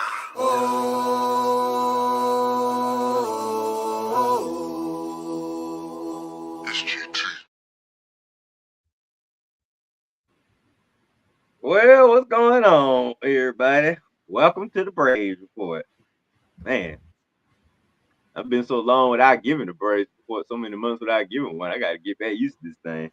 Well, we got a lot to talk about, man. Braves been doing some good things start the season. How refreshing is it to start the season 6-2? Other than that debacle last season, and I think it got the 0-7. I can't remember. I swear it got the 0-10 last year, but it was a pretty bad start. And we spent the whole season climbing out of that hole, and by the time we got out the hole, the season was over. So good job, Braves, for turning that around. Your boy Bryce Elder was pretty impressive on the mound this week. Maybe it was because he spent the offseason hanging out with our boy Greg Maddux. Yeah, that's right. Bryce went to Vegas this offseason, was hanging out with your boy Greg Maddux, and Greg Maddux gave this guy a few pointers. It showed up his first start. We're gonna see if it can carry on the majority of the season. But that was definitely a good idea, Bryce, for you to go get some advice from old Greg Maddux, because both of y'all kind of have similar stuff. Greg didn't have the most powerful stuff. His fastball wasn't the best, but he knew how to pitch. Location. That's what Maddux was about. And Bryce, with the stuff you got, because your fastball ain't all that, but the stuff you got, talking to Maddux might been the best thing for you to do. It might save your Braves career, at least for the short period of time. But let's see what else we got going on this week. Our boy Drake Baldwin. What? Real? Or if we were waiting on the sophomore slump, man, Drake said, bump that, man. I am trying to prove I might be one of the next great catchers. Boy, you getting off to a good start. Love you, Drake. Whoever drafted and scouted Drake, obviously you don't have that Clint Eastwood trouble from the curve squint eye that he had in the movie. But anyway, good job. Chris Sale, good job starting off. 2 starts, 2 wins. I know you got some age on you, so I hope you can hold up for the rest of the season, because, buddy, we need you. We need you more than ever, at least until Alex finds us some other studs we can put in the rotation. But for the most part, Braves starting off pretty good, y'all. I mean, offensive categories pretty nice. You won't believe this, but right now I gotta give them credit for this, because I may not be able to late on in the season. Braves are leading the major leagues in home runs. That's right.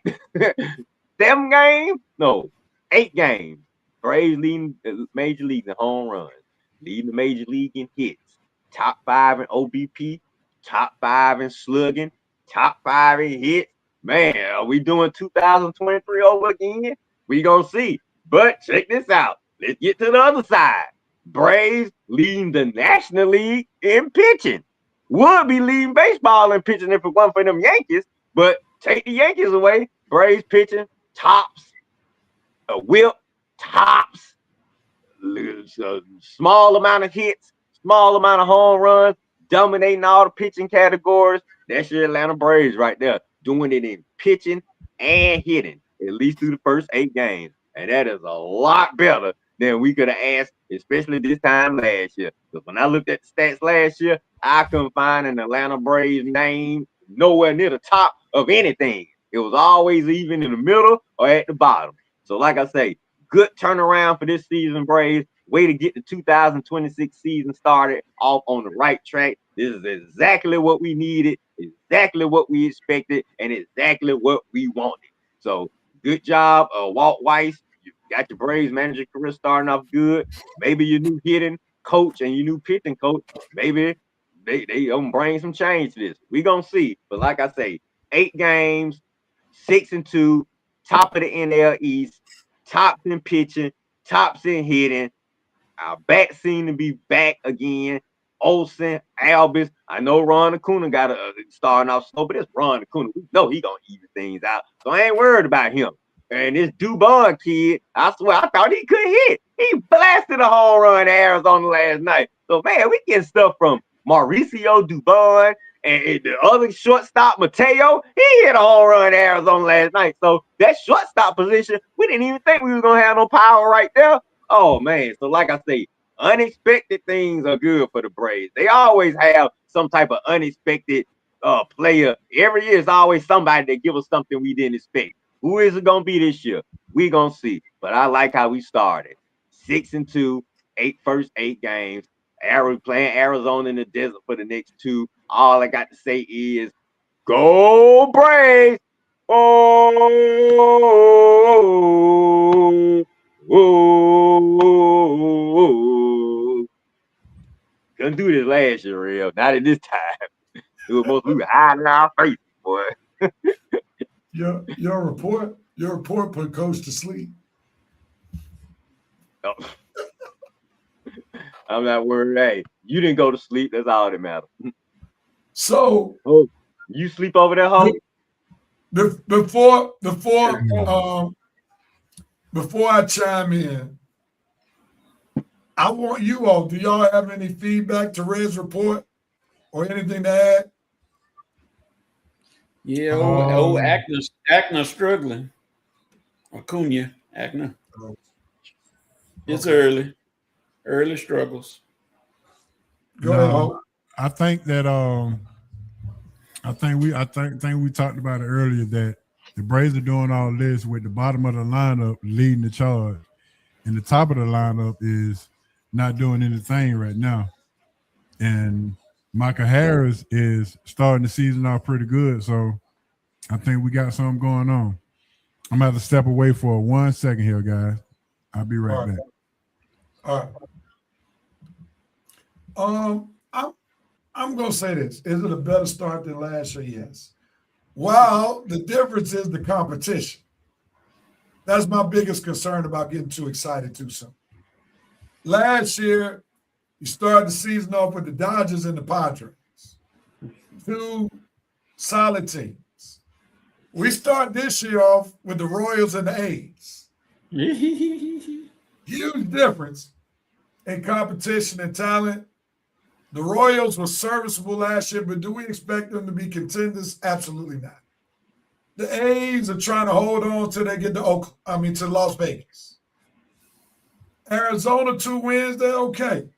I just need them to do it against contending teams before I get overly excited. I am excited about the fact that they are, for the most part, taking care of business based on who's on their schedule. That's a good thing, because they can easily lose to these I won't say sorry teams, but they can easily lose to these teams. I just need to see how they compete when they play the Dodgers, when they play the Padres, when they play the Cubs. Who else I want to see them play against? The Cubs are the Reds, different teams. Even, Washington is better this year. Philadelphia. The Marlins are starting off. So, I just want to see it more of a bigger sample size before I get too excited. But it's good to be better. It's better to be 6-2 than 0-7. And I think the 0-7, regardless of who was on their schedule, helped spiral their season out of control last year. So they got a lot more room for error starting off this season. Curtis Roberts said, good point, Rev, but our starting pitching limps in the season with so many injuries. If we can hold on until we get healthy, we might be all right against the better teams. Now, the pitcher staff, yes, is limping into season. No Strider right now, no Schillenbach, no AJ Waldrop. Even if they're healthy, not throwing any shade, do you trust any of them to go against the big dogs, to shut the big dogs down? Even with healthy? Any of them pitchers that's not healthy right now, we're saying they're the Dodger stopper. They're the pitcher that we can count on getting 2 games in a playoff series. Am I misspeaking or am I speaking true? Not many pitchers are Dodger stoppers. Right. But do you consider any of them a pitcher right now that can control the momentum of a series? Do you look at any of them saying they're the ones that's going to stop the bleeding if we're bleeding in the playoffs? The only pitcher that I look at in that vein, and he can't stay healthy, is Chris Sale. Chris Sale is by far the ace on this squad. But none of them cats, like Strider, is never going to be the same pitcher. We just got to come to grips with that. His fastball will never be the same. And now we got to trust that he's going to be able to make the adjustment of being more of a finesse pitcher. I don't trust him. I'm kind of done with him. Yeah. I hope we can trade him and get something for him. I'm so done with that. I don't want to say trash, but he showed fool Alex, man. And he can say the excuses. He can save his word. I don't want to hear no more from him, dude. If you ain't pitching for us, you ain't no good for us. Keep your words to yourself and just go away.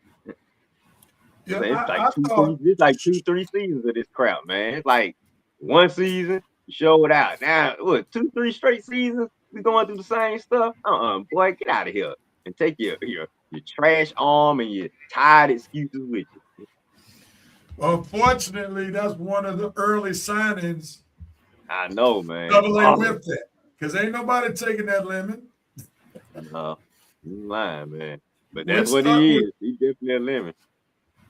Yeah, we stuck with him. Let's see how long we stuck with this lemon. So what? We're gonna have to eat that. I'm just real. I'm just glad he didn't go crazy and give him like 100 or 200 after watching that early off. Because boy, when I saw the contract last night, it was just like 75 million. I was like, okay, maybe 75 million ain't that much to eat. Because we're gonna have to eat some of this, and hopefully with the new TV station, maybe that can help us eat some of this. So he's making 20 million this year, make 22 million next year. Oh my God! Oh my God! With a club option for 22 million in 29. So we got him for at least 3 more seasons. God. Hey, Red. You're gonna have to eat that. Boy, you're gonna have to eat that. You're gonna have to eat a lot of that. Why don't nobody trade for that contract? No, why don't the Braves like Fuentes? What'd you say, Coach? Why don't the Braves like Fuentes? I think there's more. I think they got to see more of him. Because I kind of see them using Fuentes the same way they used Strider when he first came in. Like Strider was coming out the pen. So he wasn't a proven commodity. And I think they got to see how Fuentes handles himself before they put more onus on his ability. But I like the little sample size that we've seen. But I got to see a lot more in pressure situations. You think about that Strider contract? Who, me? Yeah. Oh, yeah. I thought, man, I can't believe it. That's crazy. You say 20 million? God, 20 million. 20 million for nothing. It's like paying a sorry actor 20 million, and you know his movie ain't gonna open up big no time that weekend. You just paid this guy 20 million, and look at these box office numbers. This movie is trash, and that's what Strider is, Rev. His movie is trash, and we gotta pay this guy 20 million for the next 3 seasons. It's like he on a sorry TV show, and I just locked him up for a 20 million salary for the next 3 seasons, and our ratings suck. But I'm stuck with that contract, man. God, what was Alex? I tell you, Alex, for as good as he done some bad things too. So it ain't never just good, all good with Alex. You done some good, some bad. Most of his decisions have been good. Most of them. He whiffed on this one for sure. Yeah. And it's looking like he whiffed on the Sean Murphy trade as well. Well, I ain't poo-pooing that one because we got some catchers. I'm saying, we've been empty at the catcher position, and then this Murphy guy always staying hurt. I would be like, yeah, but Drake Baldwin is evening that one out, and Jonah Heim is Drake backup. That's kind of evening it out to maybe Real, we can possibly move Murphy now. I don't know about Strider, but Murphy can possibly. Good, huh? Sean Murphy's damaged goods, man. Damaged goods, well. Okay, you can eat that one too, but look, Strider ain't gave us nothing. Murphy, Murphy gave us something early on. Huh? Sean Murphy's making $15 million until the end of 2028. When any opt out? No opt out. No options until 2029. I'm gonna hope and pray that we can possibly trick a team and take him off our book. You know, it's a sucker born every minute. We're gonna need a sucker for Sean Murphy. Ain't gonna be no sucker for Strider now, but you can possibly find a sucker for Sean Murphy. Well, if Sean Murphy can stay on the field for at least 3 months, maybe we can sucker somebody if he has a good 3 months. I mean, we got to get him back and let him DH for a minute. Yeah. I mean, to your point, Drake Baldwin is making Sean Murphy not get as much vitriol, for sure. Right. Because people are like, well, Drake Baldwin's moving in that trajectory, being one of the greats. So maybe it was a blessing in disguise that Murphy got hurt because we wouldn't be getting this revelation when it comes to Drake Baldwin. Right. That's the only reason I ain't on Murphy. So yeah, because if we didn't have Drake Baldwin, and I catch him, I would be right there with you on Murphy too. Like, man, you got Murphy and he ain't never playing. So, but like I say, and then you got rid of our guy that went to Anaheim. What he doing now? Oh, the one that won the World Series for us.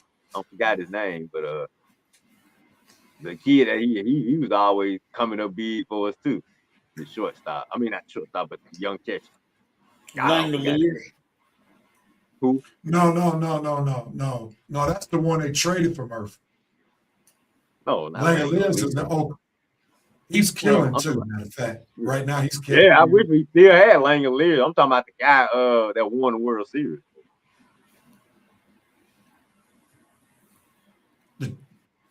Suzuki? No, the other catcher. I see. We all don't forget his name. All right. I don't forgot his name. I'm gonna have to look it up. I'm not gonna look it up now. All right, somebody remember. So yes, the Dodgers are clearly the favorite, and rightfully so, but they can't be beat. He says Fuentes needs to develop another pitch. That's fair. He said the Strider contract was Alex following the pattern of signing guys early to save money before their stock rose too high. He was Cy Young contender when he signed the contract. Very, very true. Unfortunately, he had only done it for 1 year. 1 year. And the 1 year he did it, he couldn't come through in the Philly series.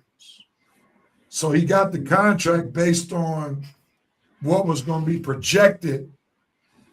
And unfortunately, it hadn't turned out too well for the Braves. But, for sure, You can't deny the pattern. The pattern produced Acuna's contract, Albi's contract, Michael Harris' contract, Austin Riley's contract, Olsen's contract. And all of them are solid starters Yeah. for the Braves. Probably finna produce Drake contract too. Oh, he needs that. He needs to sign Drake to that contract today. Yeah. Travis Darno. That's his name. Travis Darno. Yes. Right. Travis Darno. Yes. How can we? And we also, like that, we also had somebody, William Contreras, behind him. So yeah, Braves was doing all right back then with the catchers.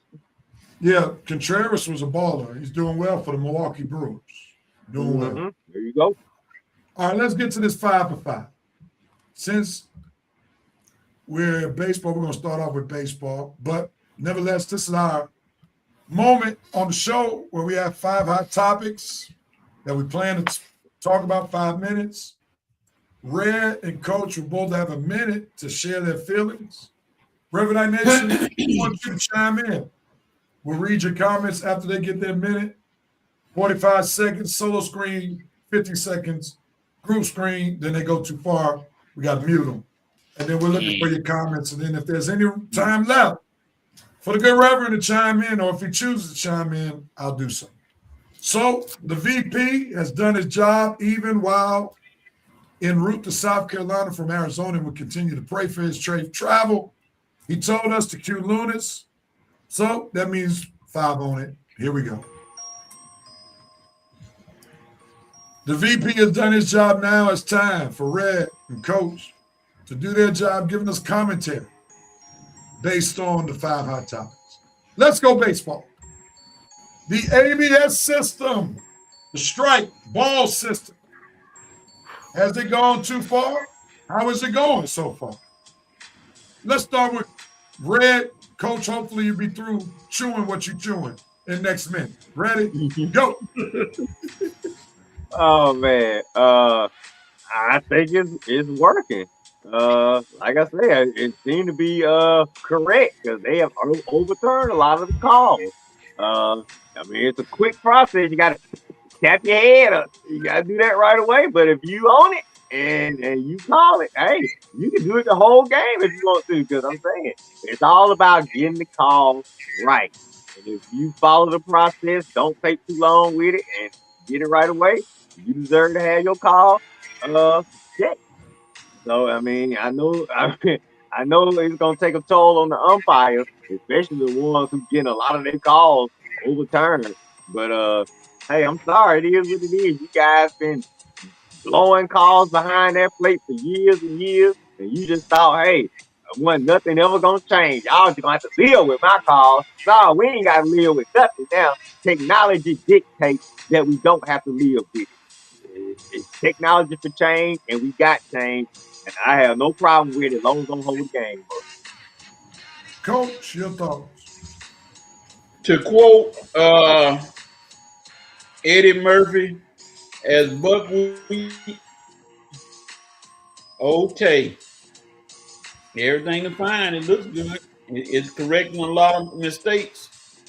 These umpires know they got to be on their P's and Q's. So, yeah, I'd implement it for life. Keep it in there.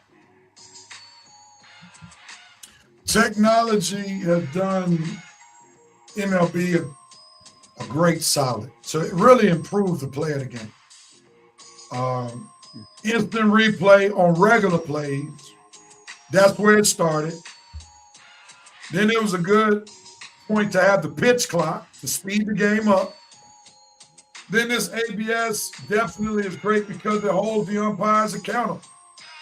They can't, here it is. The one thing that it really helps is the fact that if umpires don't like a particular player, they can't hold grudges against the player because they'll be the ones, if the player keeps winning the challenge, they're going to be the ones embarrassed. So Yeah, that's I've been where doing I it like it. all in that real. Right. That's why I like it, because the umpires can't hold grudges. Because technology is going to say, no, you're the one wrong. they can't call those egregious strikes on players they don't like. No. Woo. And Rev, No. I ain't gonna lie, Rev, that's probably what you just said is probably the best point of it all. 'Cause I wasn't even thinking about, yeah, they do be holding grudges sometimes. And what can we do about it? Because Right. ain't no challenge. If they don't like you, if it's close, you out. No, Right. no. If it's close, I'm finna challenge it. I ain't out, partner. I'm going to first base. That's what Ozzy did the other night in our 17-1 victory. Nope. Hey, Rev, this is what I liked about Ozzy when he did it. He tapped the hat and he started walking to first before that. base. Yeah. He was Before he was already on first base by the time they made the decision. That he was hard on that one. I was like, get the heck out of here. That was a ball. He put his bat down, took his bat and glove off. He was already on first base. And by the time they showed it, he was almost like, I told you so. Yeah, that's it. That would have been a good dope moment right there. For sure. Let's move on, Coach. You up? Jaden Ivey goes off. He goes off on LGBTQIA Pride Month. And ultimately, his going off got him off of the Chicago Bulls team. What do you have to say about that, Coach? If he had just made like one simple statement about how he felt, they may have like suspended him maybe or fined him or something like that for saying like that. But a 45-minute rant, I don't think that go well with the community in general and the team. That was kind of a diatribe that went a little too long, so that's why he got what he got. Unfortunately, I mean, it's his feelings, but you didn't have to go into all that if you thought like that. You do that if you want to keep playing. You do that after you finish playing or whatever, or in your careers, or maybe you do that, but not like that. Ray, what do you have to say? A lot more than I should say, but here's the bottom line. This is where sometimes religion can go wrong. Look, this is what my thing about religion. If it's alienating you, your loved ones, your employers, and everybody you care about, if it's getting to them to where they calling you need help, you out of your mind, dude, that's probably the wrong religion that you need to be practicing, okay?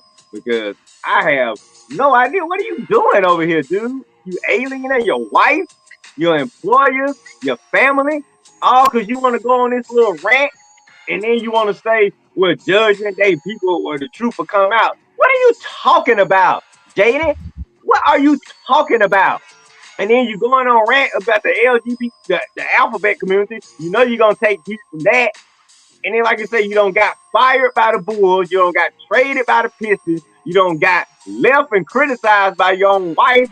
I mean, I don't even know what Nael, your mom is thinking right now. But I tell you what, if she got to take questions because of this bull crap from you, man, you're the one that's at fault. I don't know. Look, I'm not judging you or your religion, Jaden. I'm judging the fact that you allowing all this stuff to happen because of your religion. You don't lost your job. You don't lost your marriage. It seems you don't lost some friends and relatives behind this. What's going on? This probably not the right religion, man. Not when your religion is supposed to bring you closer to people, not push you farther away from people. So, like I say, Jaden, I don't know what's going on, but it's not good, man. And like Coach said, a couple of sentences probably would have been suffice, but you going on this 45-minute rant, and then it's costing you everything you care about. Probably not good, man. So that's all I say on that. Curtis had something about the ABS. Let me go back. So at the end of the day, do we need umpires to call balls and strikes? If we're going to refer to ABS to make the right call, why do we need umpires? Just for calling safe or out on the bases, just saying. Well, let's remember that teams only get 2 of them a game. Yeah. Just like we learned with one of the Braves games, Acuna, he killed the Braves, challenging and missing. And then it's all on the umpires the rest of the game. So let's remember it's only 2. You don't get unlimited challenges.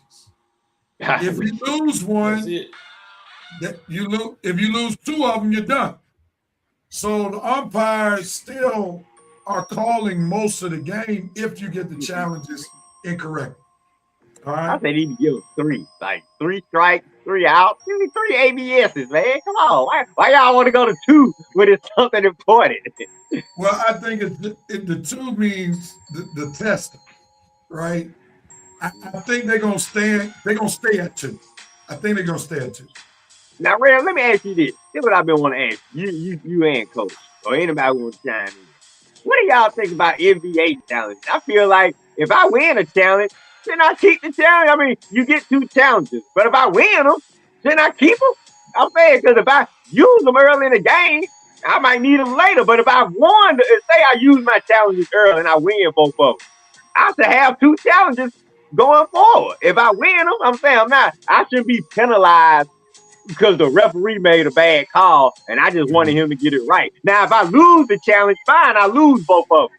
But if I win them, I should keep them. I'll lose the time out, but I want to keep them. I agree totally with that assessment because an example would be I don't know if you watched the Clippers San Antonio game the other night, and the ball clearly went off Dylan Harper of the Saints of the Spurs.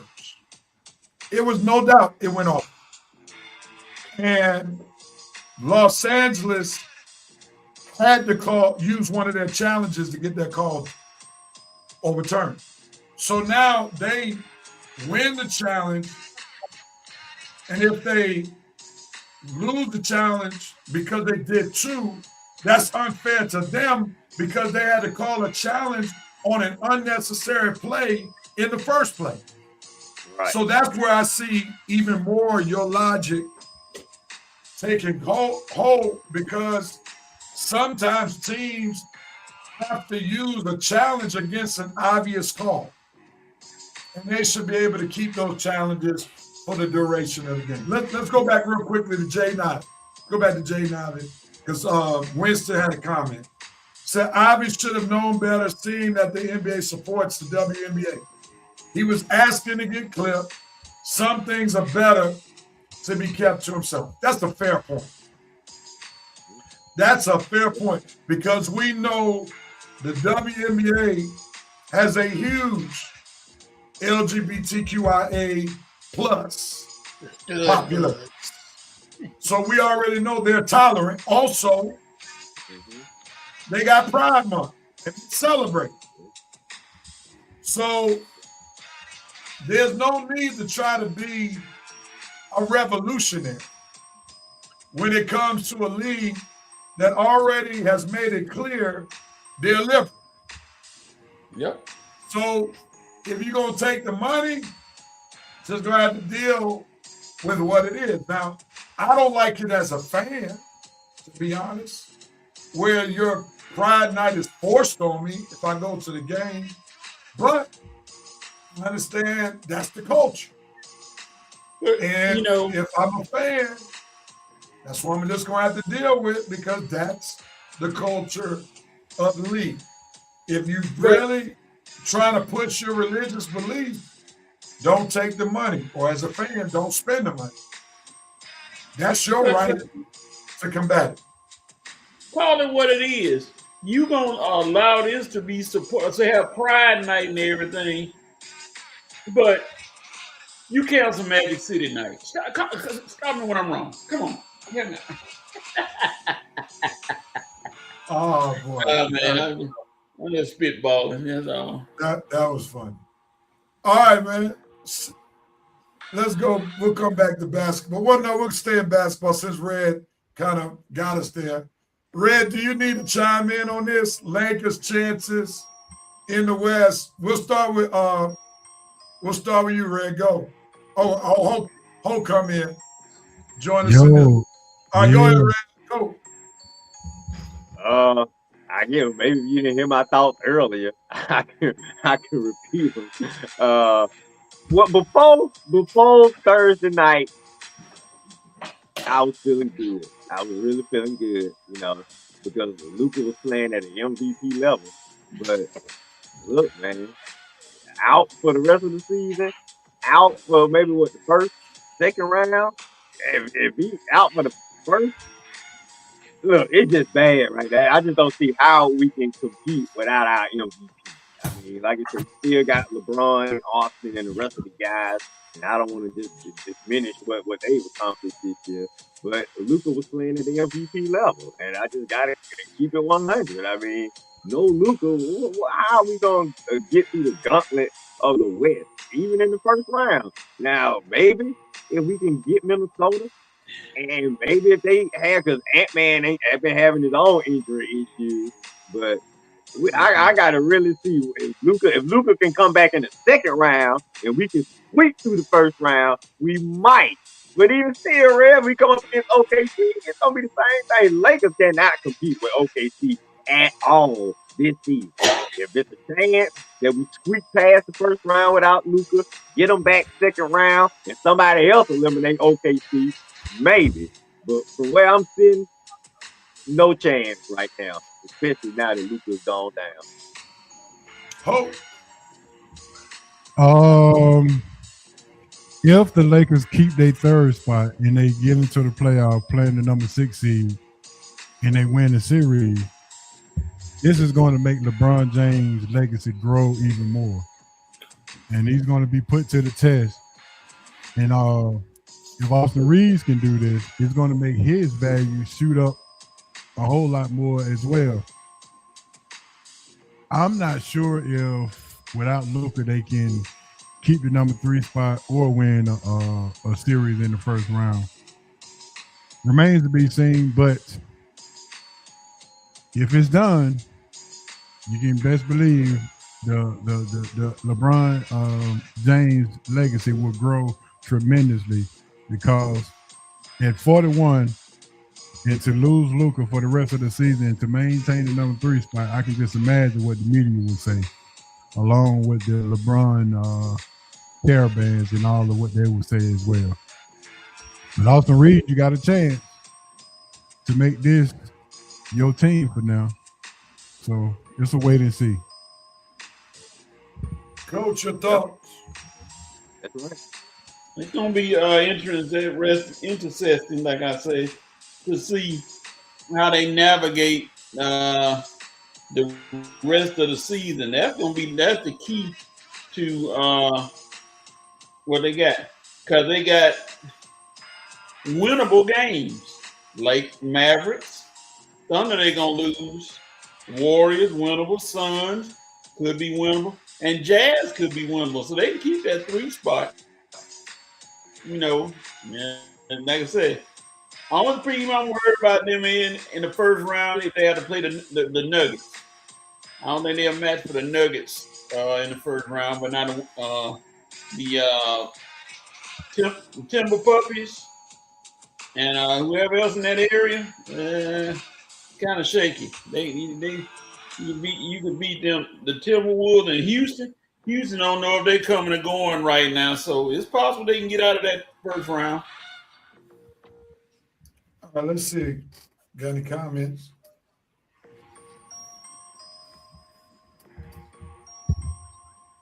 All right, Winston, going back to the Jaden Ivey piece, talking about that's like joining the mob and don't want to be a part of organized crime. Make it make sense. The money was good enough from the source until you got it. Now you have a conviction of spirit. That's a great analogy. That's a great analogy on that Jaden Ivey piece. All right.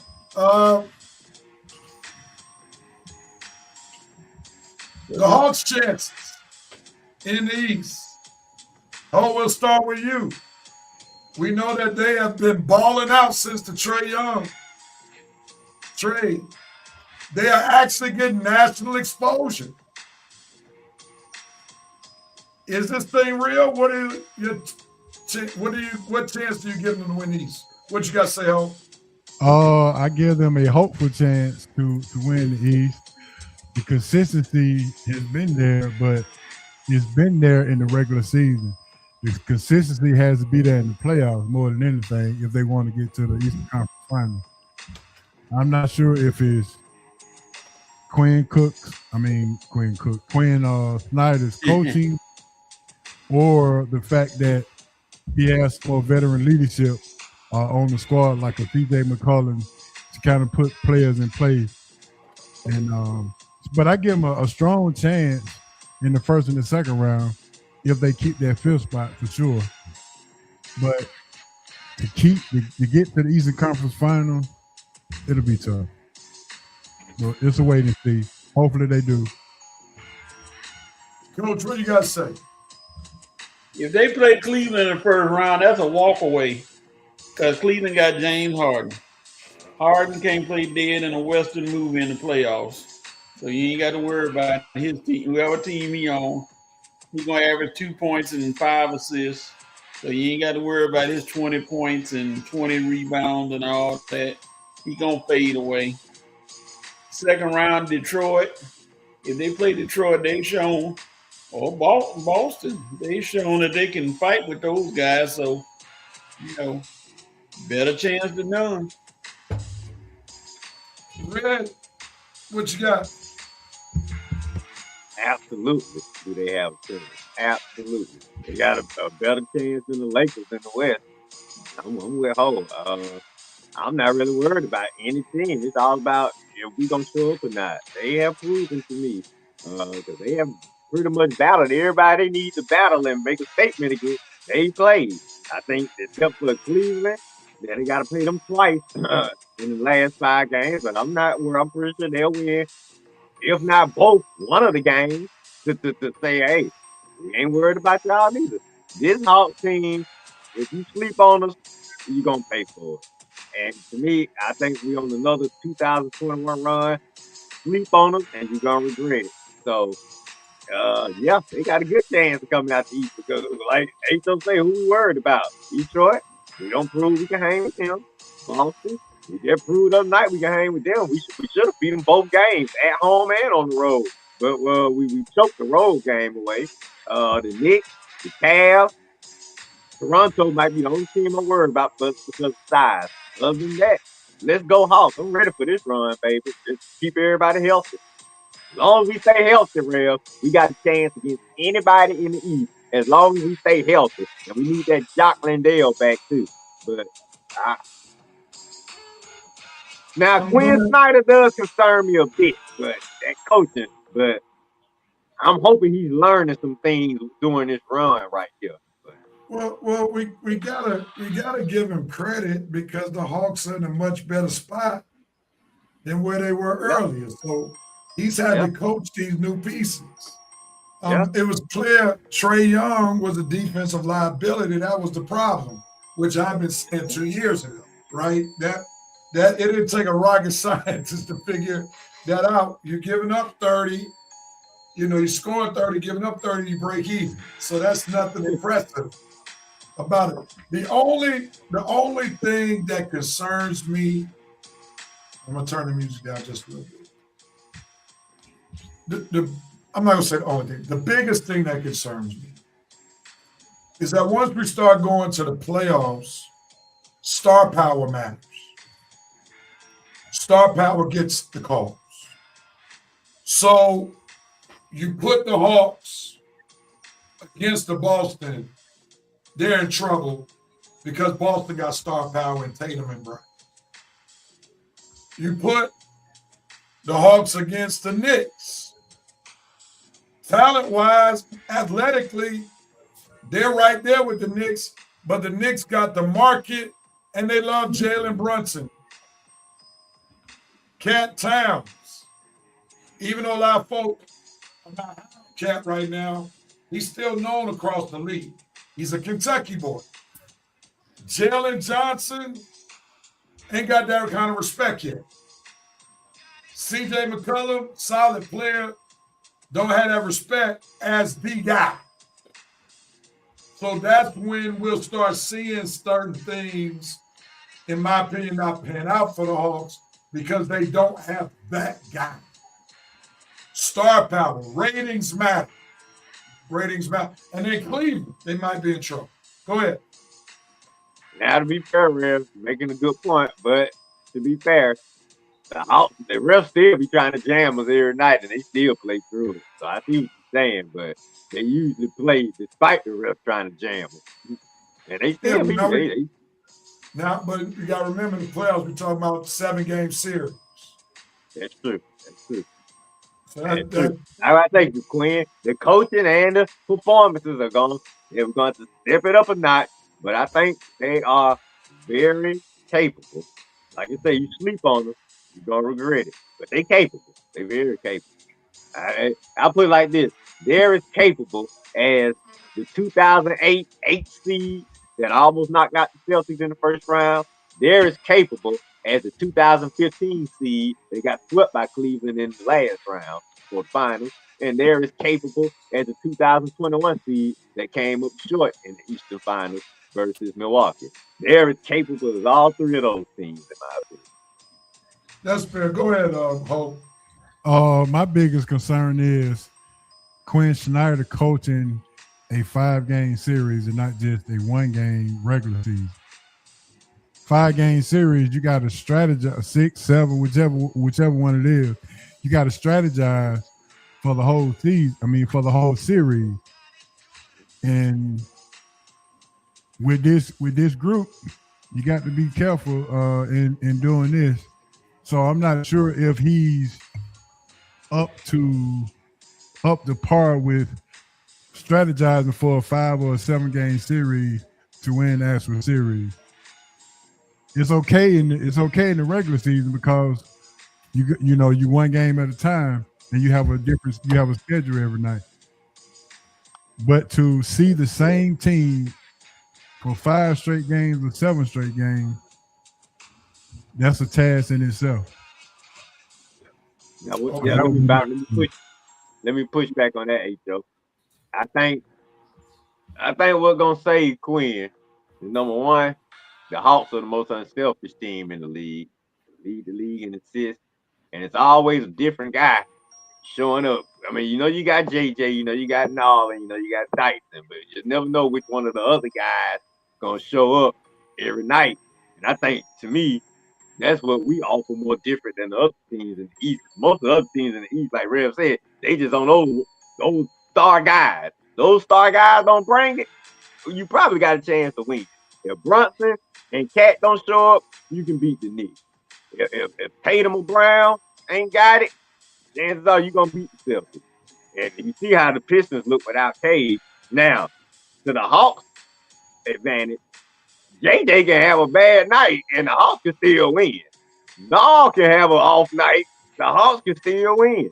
TJ can come out there and look like crap some night, the Hawks can still win. Double O can do nothing in the paint, and the Hawks could possibly still win. Like I said, those other guys, they got to show up for their teams every night or they don't have a chance. What you think about that, Real? Oh, you mean I give it away? What the fuck?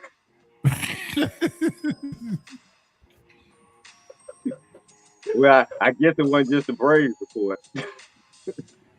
We're gonna take you off the screen so you go to bed. You need to go to bed. No, I'm reading something while y'all talking. Hey, Red, let me push back on that real quick. In the playoffs, you see how Detroit in the regular season, how they came back in the against the Hawks the other night. In the playoffs, it's a different story because the Hawks hasn't been up against that type of pressure in the playoffs before because they ain't been since the fact was in 2021. So that's a different story when you're in the playoffs versus the regular season. And my question is, how are you going to respond in the playoffs, knowing that you got to see that same team again, knowing that they go put a run on you, and they've been to the playoffs, so they used to this, and you haven't. So how are you going to respond then? Well, here's where I push back. Here's where I push back on your statement. You're looking at the Hawks as the complete organization, but you're missing that two of their major pieces have major playoff experience. CJ McCollum has quite a bit playoff experience. And then I forget the first part of his last name. What's his name? Walker. What's his first? What's it? Just say no, real. Just say no. That's what we call him, real. No. Nikhil No, Alexander. okay. Now, Alexander Walker. No. He was just in the Western Conference Finals last year. As a bench player. No. He contributed. Oh, he was balling. But he knocked my life out. He didn't start, but he contributed. Yeah. He wasn't just like there for the ride. That's why he got paid by the Hawks. Mm-hmm. Because he showed that he could play. And we're seeing that the Hawks investment is paying off because now he's not under Anthony Edwards' shadow. He's getting a chance to play and produce to his capability. About to be most improved player. Real. Yeah. So I would say as an organization, your point is strong. There's no doubt about it because the organization hasn't been there in quite some time. While you got some individual players who are major players in their rotation who do have playoff experience. You know, so it would be now to boost your point, Ho. It would be good if one of those players was Jalen Johnson. Yeah. Now that would be helpful. Gotta learn. So your point is valid, Ho. While somebody could push back against it because some of the rotational players have experience. But my point is more toward Quinn being in this situation rather than the players. Well, Quinn got some playoff experience when he was in Utah. Yeah, and they didn't. How far did they go? Well, Utah didn't have a lot of talent either. If we're honest about it. Like the Western Conference has always had a lot of talent. Let me ask you this.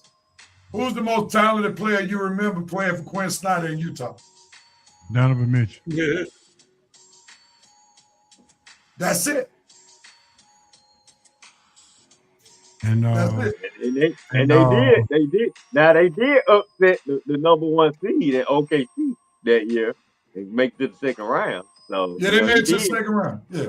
Yeah, so Quinn did do something now with that Utah team, as untalented as they were.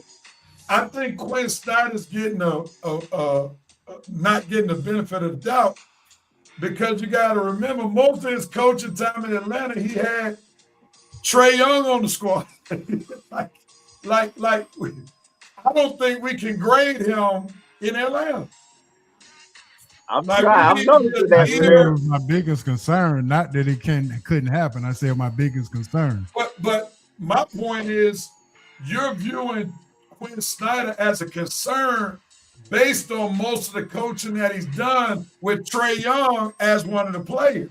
No. Even with this team, they win 5 straight and lose 3. I mean, this. It's you losing the teams that you should beat. Things of that nature. So, it's the consistency has been up and down as well. All right, if somebody told you that the Hawks would be the 5th seed before the season without Trae Young, what would you have said? I have to see. You would have said, "Ain't no way, come on." You wouldn't have believed that they would be this good. That's what I said. I have to see that to believe it. So my point is, he's overachieved as a coach. There's no doubt about that. We all know consistency. We all know consistency from the Hawks, Braves, and the Falcons has been our number one issue throughout this playoff drought. Well, but post Trae Young, since you brought it up about him losing the teams they should beat, post Trae Young, they've been more consistent winning. That's what I'm saying. I mean, I swear we only lost 3 games since the All-Star break. What are folks talking about? Are y'all just not believing in the Did Hawks? you Is not that hear what it me is? say the playoffs and the regular season are different things? For I sure. want to see the consistency in the playoffs. Playing a 5 to 7 game series against the same team is what I'm saying. Can But why is there doubt about Quinn Snyder? That's the thing I'm tripping. because it's I can see the consistency on the regular season because you've done it. I've seen it. But now you finna enter into a situation where you haven't done this with this particular team yet. But we've seen that he can do it with another team. So the point is, he's proven he can make adjustments, because that's what we're talking about, adjustments. We have seen him. I would give Quinn more the benefit of the doubt in the playoff series because in real time, in a short period of time, we've seen him make major adjustments just after a major trade. Yeah, I mean, I'm surprised. I'm really surprised. Let's not discount what adjustments this man had to make. Trae Young, though injured a lot this year, his usage rate for the Hawks offensively was out the wazoo. He was either shooting the ball or passing the ball. So he had to go from making Trae Young the major cause for the offense to reinventing the entire offense around Jalen Johnson. So I don't think it's a question of Quinn Snyder. If I had a question, can Jalen Johnson meet the moment? That would be my question. Because he's not proven at all. What Red talked about in Utah, Quinn Snyder showed he could coach. That's why the Hawks got him in season in the first place. Because typically, remember, when coaches get fired during the season, normally teams hold on to an interim to carry out the rest of the season. The Hawks hired Quinn Snyder as their head coach after firing the coach. So that shows you the respect that they have for the guy. And I think Quinn is I'm giving more credit to the GM rather than Quinn. The GM, the one who got the groceries in the kitchen. Somebody had to coach the groceries. Yeah, I agree, but you had who had to clear Trae Young to get out of here? It wasn't Quinn, it was Anthony. But it was Quinn who had to reconfigure how they play basketball. That wasn't the GM. And honestly, put him in a situation so he could do that, right? Right, but here's the point. We can't look at the Hawks GM like we looked at what AA did for baseball. Like there ain't but so many adjustments you can make in baseball. You're going to do the same thing, go up to the plate and field the ball. Like there ain't that many plays they running in baseball. In basketball, you got to reconfigure an entire system. And that's what Quinn Snyder has done on the fly. He's reconfigured. Who signed Alexander Walker? The GM, he gets credit for that. Right. But he didn't sign Alexander. Let's be honest. He didn't sign Alexander Walker to be the primary ball handler. Well, but it was a steal. Either way it goes, you got to give him. But see, you that right there, that's discrediting Quinn Snyder, because when they signed him, they didn't say we signing him to get rid of Trae Young. Well, Trae Young got hurt. That's why he had to play. And who had to coach him? But who had to make sure that he got more ball? If you never signed him, you would have never had him. But you can't discredit Quinn Snyder elevating his play, putting him in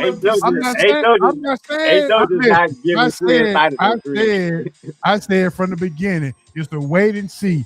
Just show it to me. I want him to do it. Just show it to me. That's all I said. But he showed you in season. Like I want you to show me in the playoffs, cause but is this roster ready to make a major run? I don't think so because they don't have the star. The minute they run up against Boston and New York, they're going to lose because they don't have the star power. I'm not holding my breath. I wouldn't either. But I wouldn't say that I'm most concerned about Quinn Snyder. That's where we're disagreeing.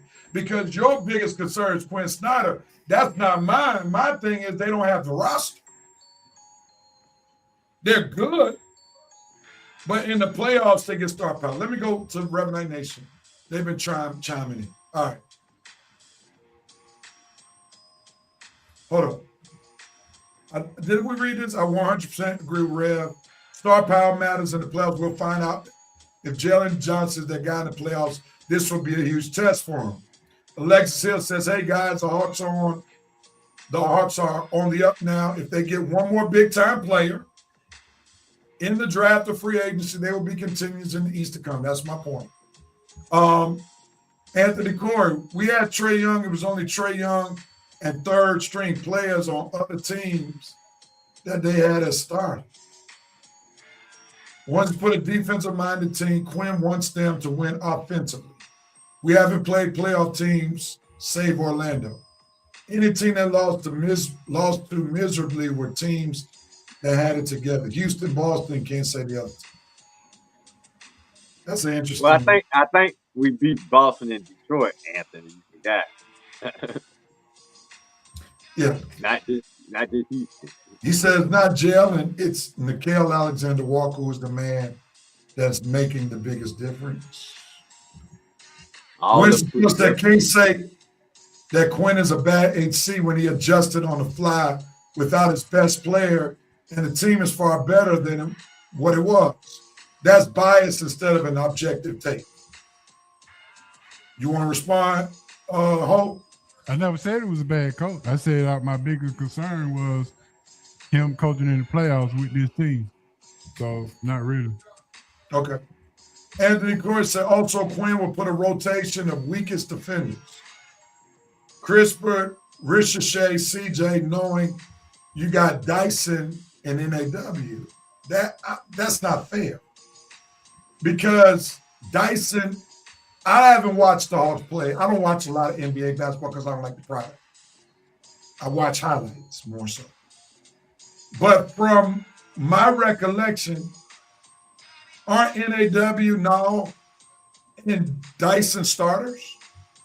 They are. Yeah, so if they are the starting guards, then you're going to have to put your second string guards in at some point. And obviously, the defensive rotations haven't been too bad if they keep winning. It seems like it's a lot of nitpicking and naysaying going on. I'm surprised it's not coming from me. Like I say, I've enjoyed what I've been watching. I've been impressed. I was a Quinn Snyder. I'm not a Quinn Snyder believer. I got the same concerns H.O. have, but at the same time, I'm going to give him credit for what I've seen him, like Rev said, the adjustments he made, how he's coaching now. I even like how he's taking timeouts now, Rev. We be blowing the team out. If they get within 15 or 10, timeout. You're getting too close. I like that. Don't wait till they get down to single digits to take a timeout. Timeout now. If we up by 20, if they go on a 5-0 run, Quinn taking a timeout. I like that. He don't like it to get that close. He don't even like it to be close. So he getting used. It took him a minute to figure out how to coach when we blowing teams out. But I think now that we've been blowing so many teams out, he's slowly figuring it out. What I'm shocked by is just the way the Hawks are beating teams, Rev. I mean, when we beat you, we really beat you. With the exception of that Detroit game, even Boston, most of our victories been by 10 digits or more. So I like the play we have. It's like we'll give up a few runs, but we'll go on some runs. Hawks might give up an 8-0, 9-0 run. They'll come back and go on an 11-0 or 14-0 run themselves. This style can work. It's like you say, as long as Quinn make the right adjustment, in game. You're right, Ho. Now he don't have to prove it to us. He ain't coached this team, but he did. To me, that Utah team that got past OKC, I don't think it's as good as this Hawks team that we got now. But like you say, you still got to prove it to us. I think he will because I think the way the Hawks playing now, they ready. As long as we healthy, every series to me gonna go 6-7 games. We ain't gonna be no quick out for nobody. I don't think any series is gonna be 5 games unless it's us, Hawks in 5. All right. Anthony said, like the 60 win team, that today Hawks are a team effort team. You got to mix them in. I agree, Anthony. You know, yeah, I agree to that. We deep. We the most unselfish team. We deep. Anybody can show up. I mean, you blink out, even Corey Crystal might go off for 30. We got about 6 or 7 guys on the team that can drop 30 at any given time if you sleep on it. And that's what I'm saying. Even if JJ don't have a good game, he might have a playoff game. He might not do nothing, and Nall might go off for 40. Dyson might give you 20. CJ man come off the bench and give you 25. What's the guy? Ricochet. Ricochet might give you 15 or 18 in one night. You just never know with this collection of guys, and that's what I like. No. All right, we spent way more than 5 minutes on that. Let's move on to our last topic. Kirk Cousins gets paid. He gets paid. The Raiders are signing some shenanigan contract, 5 years, 100 some odd million, knowing it's only for 1 year because they're about to get the number 1 pick. So, Coach, we'll start with you. What you got to say about it? Well, they signed Kirk Cousins as a mentor-like role for Francisco Mendoza. They know Mendoza. See, this the thing about it is Kubiak, his quarterbacks, he like them to be under center. And you got Mendoza, who has hardly ever been under center. He's always in the shotgun. So that's an adjustment that's going to have to be made. So you bring in a veteran like Kirk Cousins, you don't pay him that much, shouldn't have, but hey, he got his money to bridge that thing until Mendoza seems to be ready for the season to start. And how well he advances is going to be up to Mendoza. So Kirk Cousins and his agent, those are the slicksters of the sports world. Both of them are slicker than you know what? I ain't gonna say what it is, but you know what they are. They both slicker than an oil spill. Ray, you up? Oh, all right. What was the question, Real? I forgot. Kirk Cousins gets paid. Kirk Cousins get paid. That's right. Well, I mean, what's new? Kirk Cousins get paid. One team let him go, another team pick him up, and they pick him up for big money too. Like everybody say, Kirk Cousins, you got the best agent in business. I swear, if I ever have an agent one day, I need this agent right here. I wish I had this agent when I was living in LA. I wish I had this agent negotiating my UPS contract for me. Because, boy, one thing about this agent right here is he keeps his client paid. Kirk Cousins, boy, you probably don't make the most money out of most NFL quarterbacks, probably out of all NFL quarterbacks, for not to have multiple playoff wins, not to have any Super Bowl wins, and they been played on 3 or 4 teams. Dude, you have probably made more money than Tom Brady, Peyton Manning, and all the great quarterbacks put together, man. But like I say, your agent is the one out there negotiating for you. So we don't need to poo-poo you. What we need to do is poo-poo your agent and wonder, what are you telling these teams when you going in there negotiating for Kirk? I would love to know what your opening statement is. Man, they don't hesitate at all to get that checkbook out, man. It's like he go in there, Rev, and that checkbook is already out on the table. How much you want? What we signing for? Like, Lord, Kirk, like I say, Kurt, you and this agent better be best friends for life, man. For life. You better not cut ties with him at all. All right, Hope, what you got to say, man? Just to be correct, he is the third highest NFL earner in NFL history as far as quarterback. Stafford is first, Aaron Rodgers is second, and then Kirk Cousins right above Brady. My question is, this is the same situation that he came to Atlanta in, with knowing that they're going to draft a quarterback. And just for that fact alone, and you still got that kind of money, yeah, his agent must got some blackmail pictures on some of these NFL owners, because unbelievably, how can you go back into the same situation that you was in Atlanta and go to that same situation in Los Angeles and get that kind of money? Yeah, it got to be some kind of blackmail picture somewhere, somehow. But shout out to his agent. He's able to get it done, and hey, better luck to him. All right. Let's see. Anthony Corey said Kirk is the greatest grifter in the history of gifting.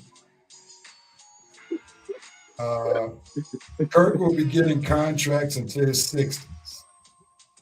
He probably getting paid until his 60s.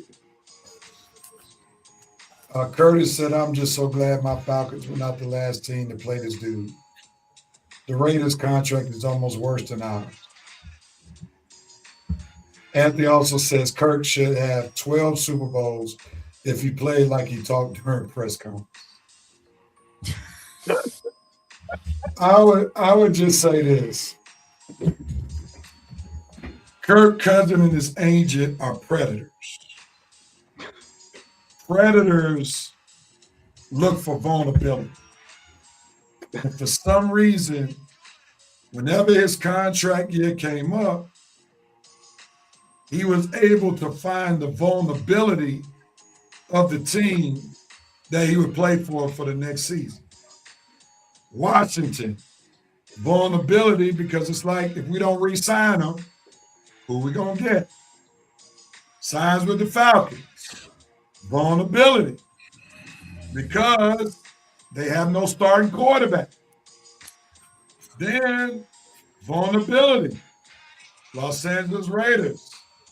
You have no veteran to be able to help the rookie be developed. So they are predators. And they capitalize financially off identifying the weaknesses of those teams that they sign with.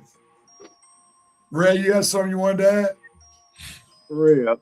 You know, when you online, we're supposed to have a little hashtag, on these little panel things.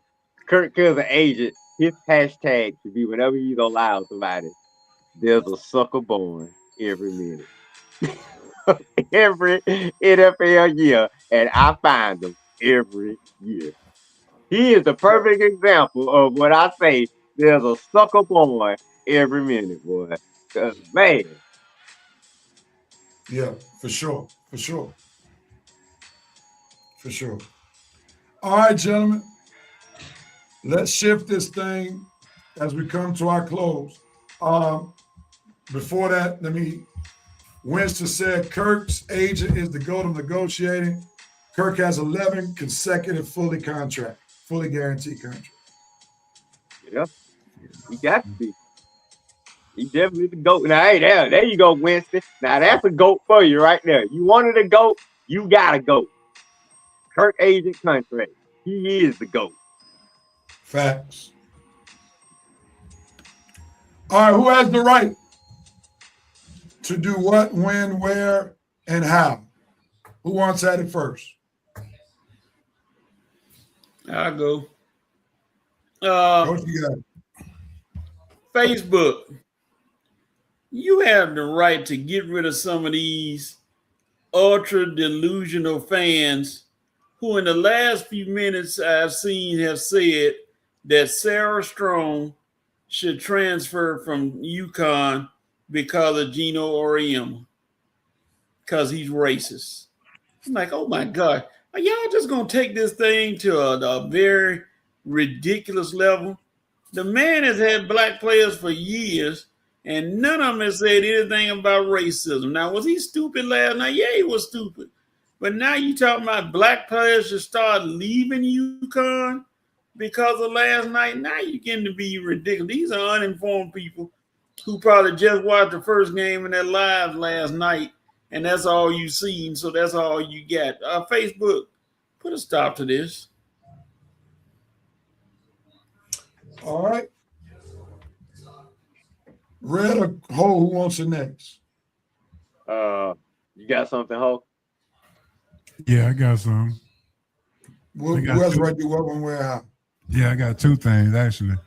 Atlanta Braves, you got the right to continue hitting the ball like you're supposed to hit it.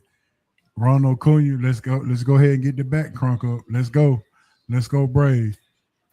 Kentucky Wildcats, you have the right to have Karma hit your basketball program.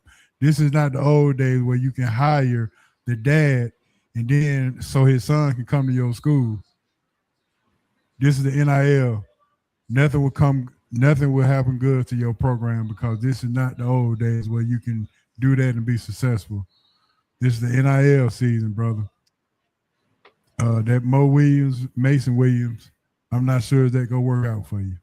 But you have the right to do what you want to do, but it's not gonna work out. All right. Red, who has the right to do what, when, where, how? CB Buckner and Francisco Lindor. You got the right. You have the right. Let me get it out, y'all. Y'all have the right to wake up during the game and actually pay attention to what you're doing.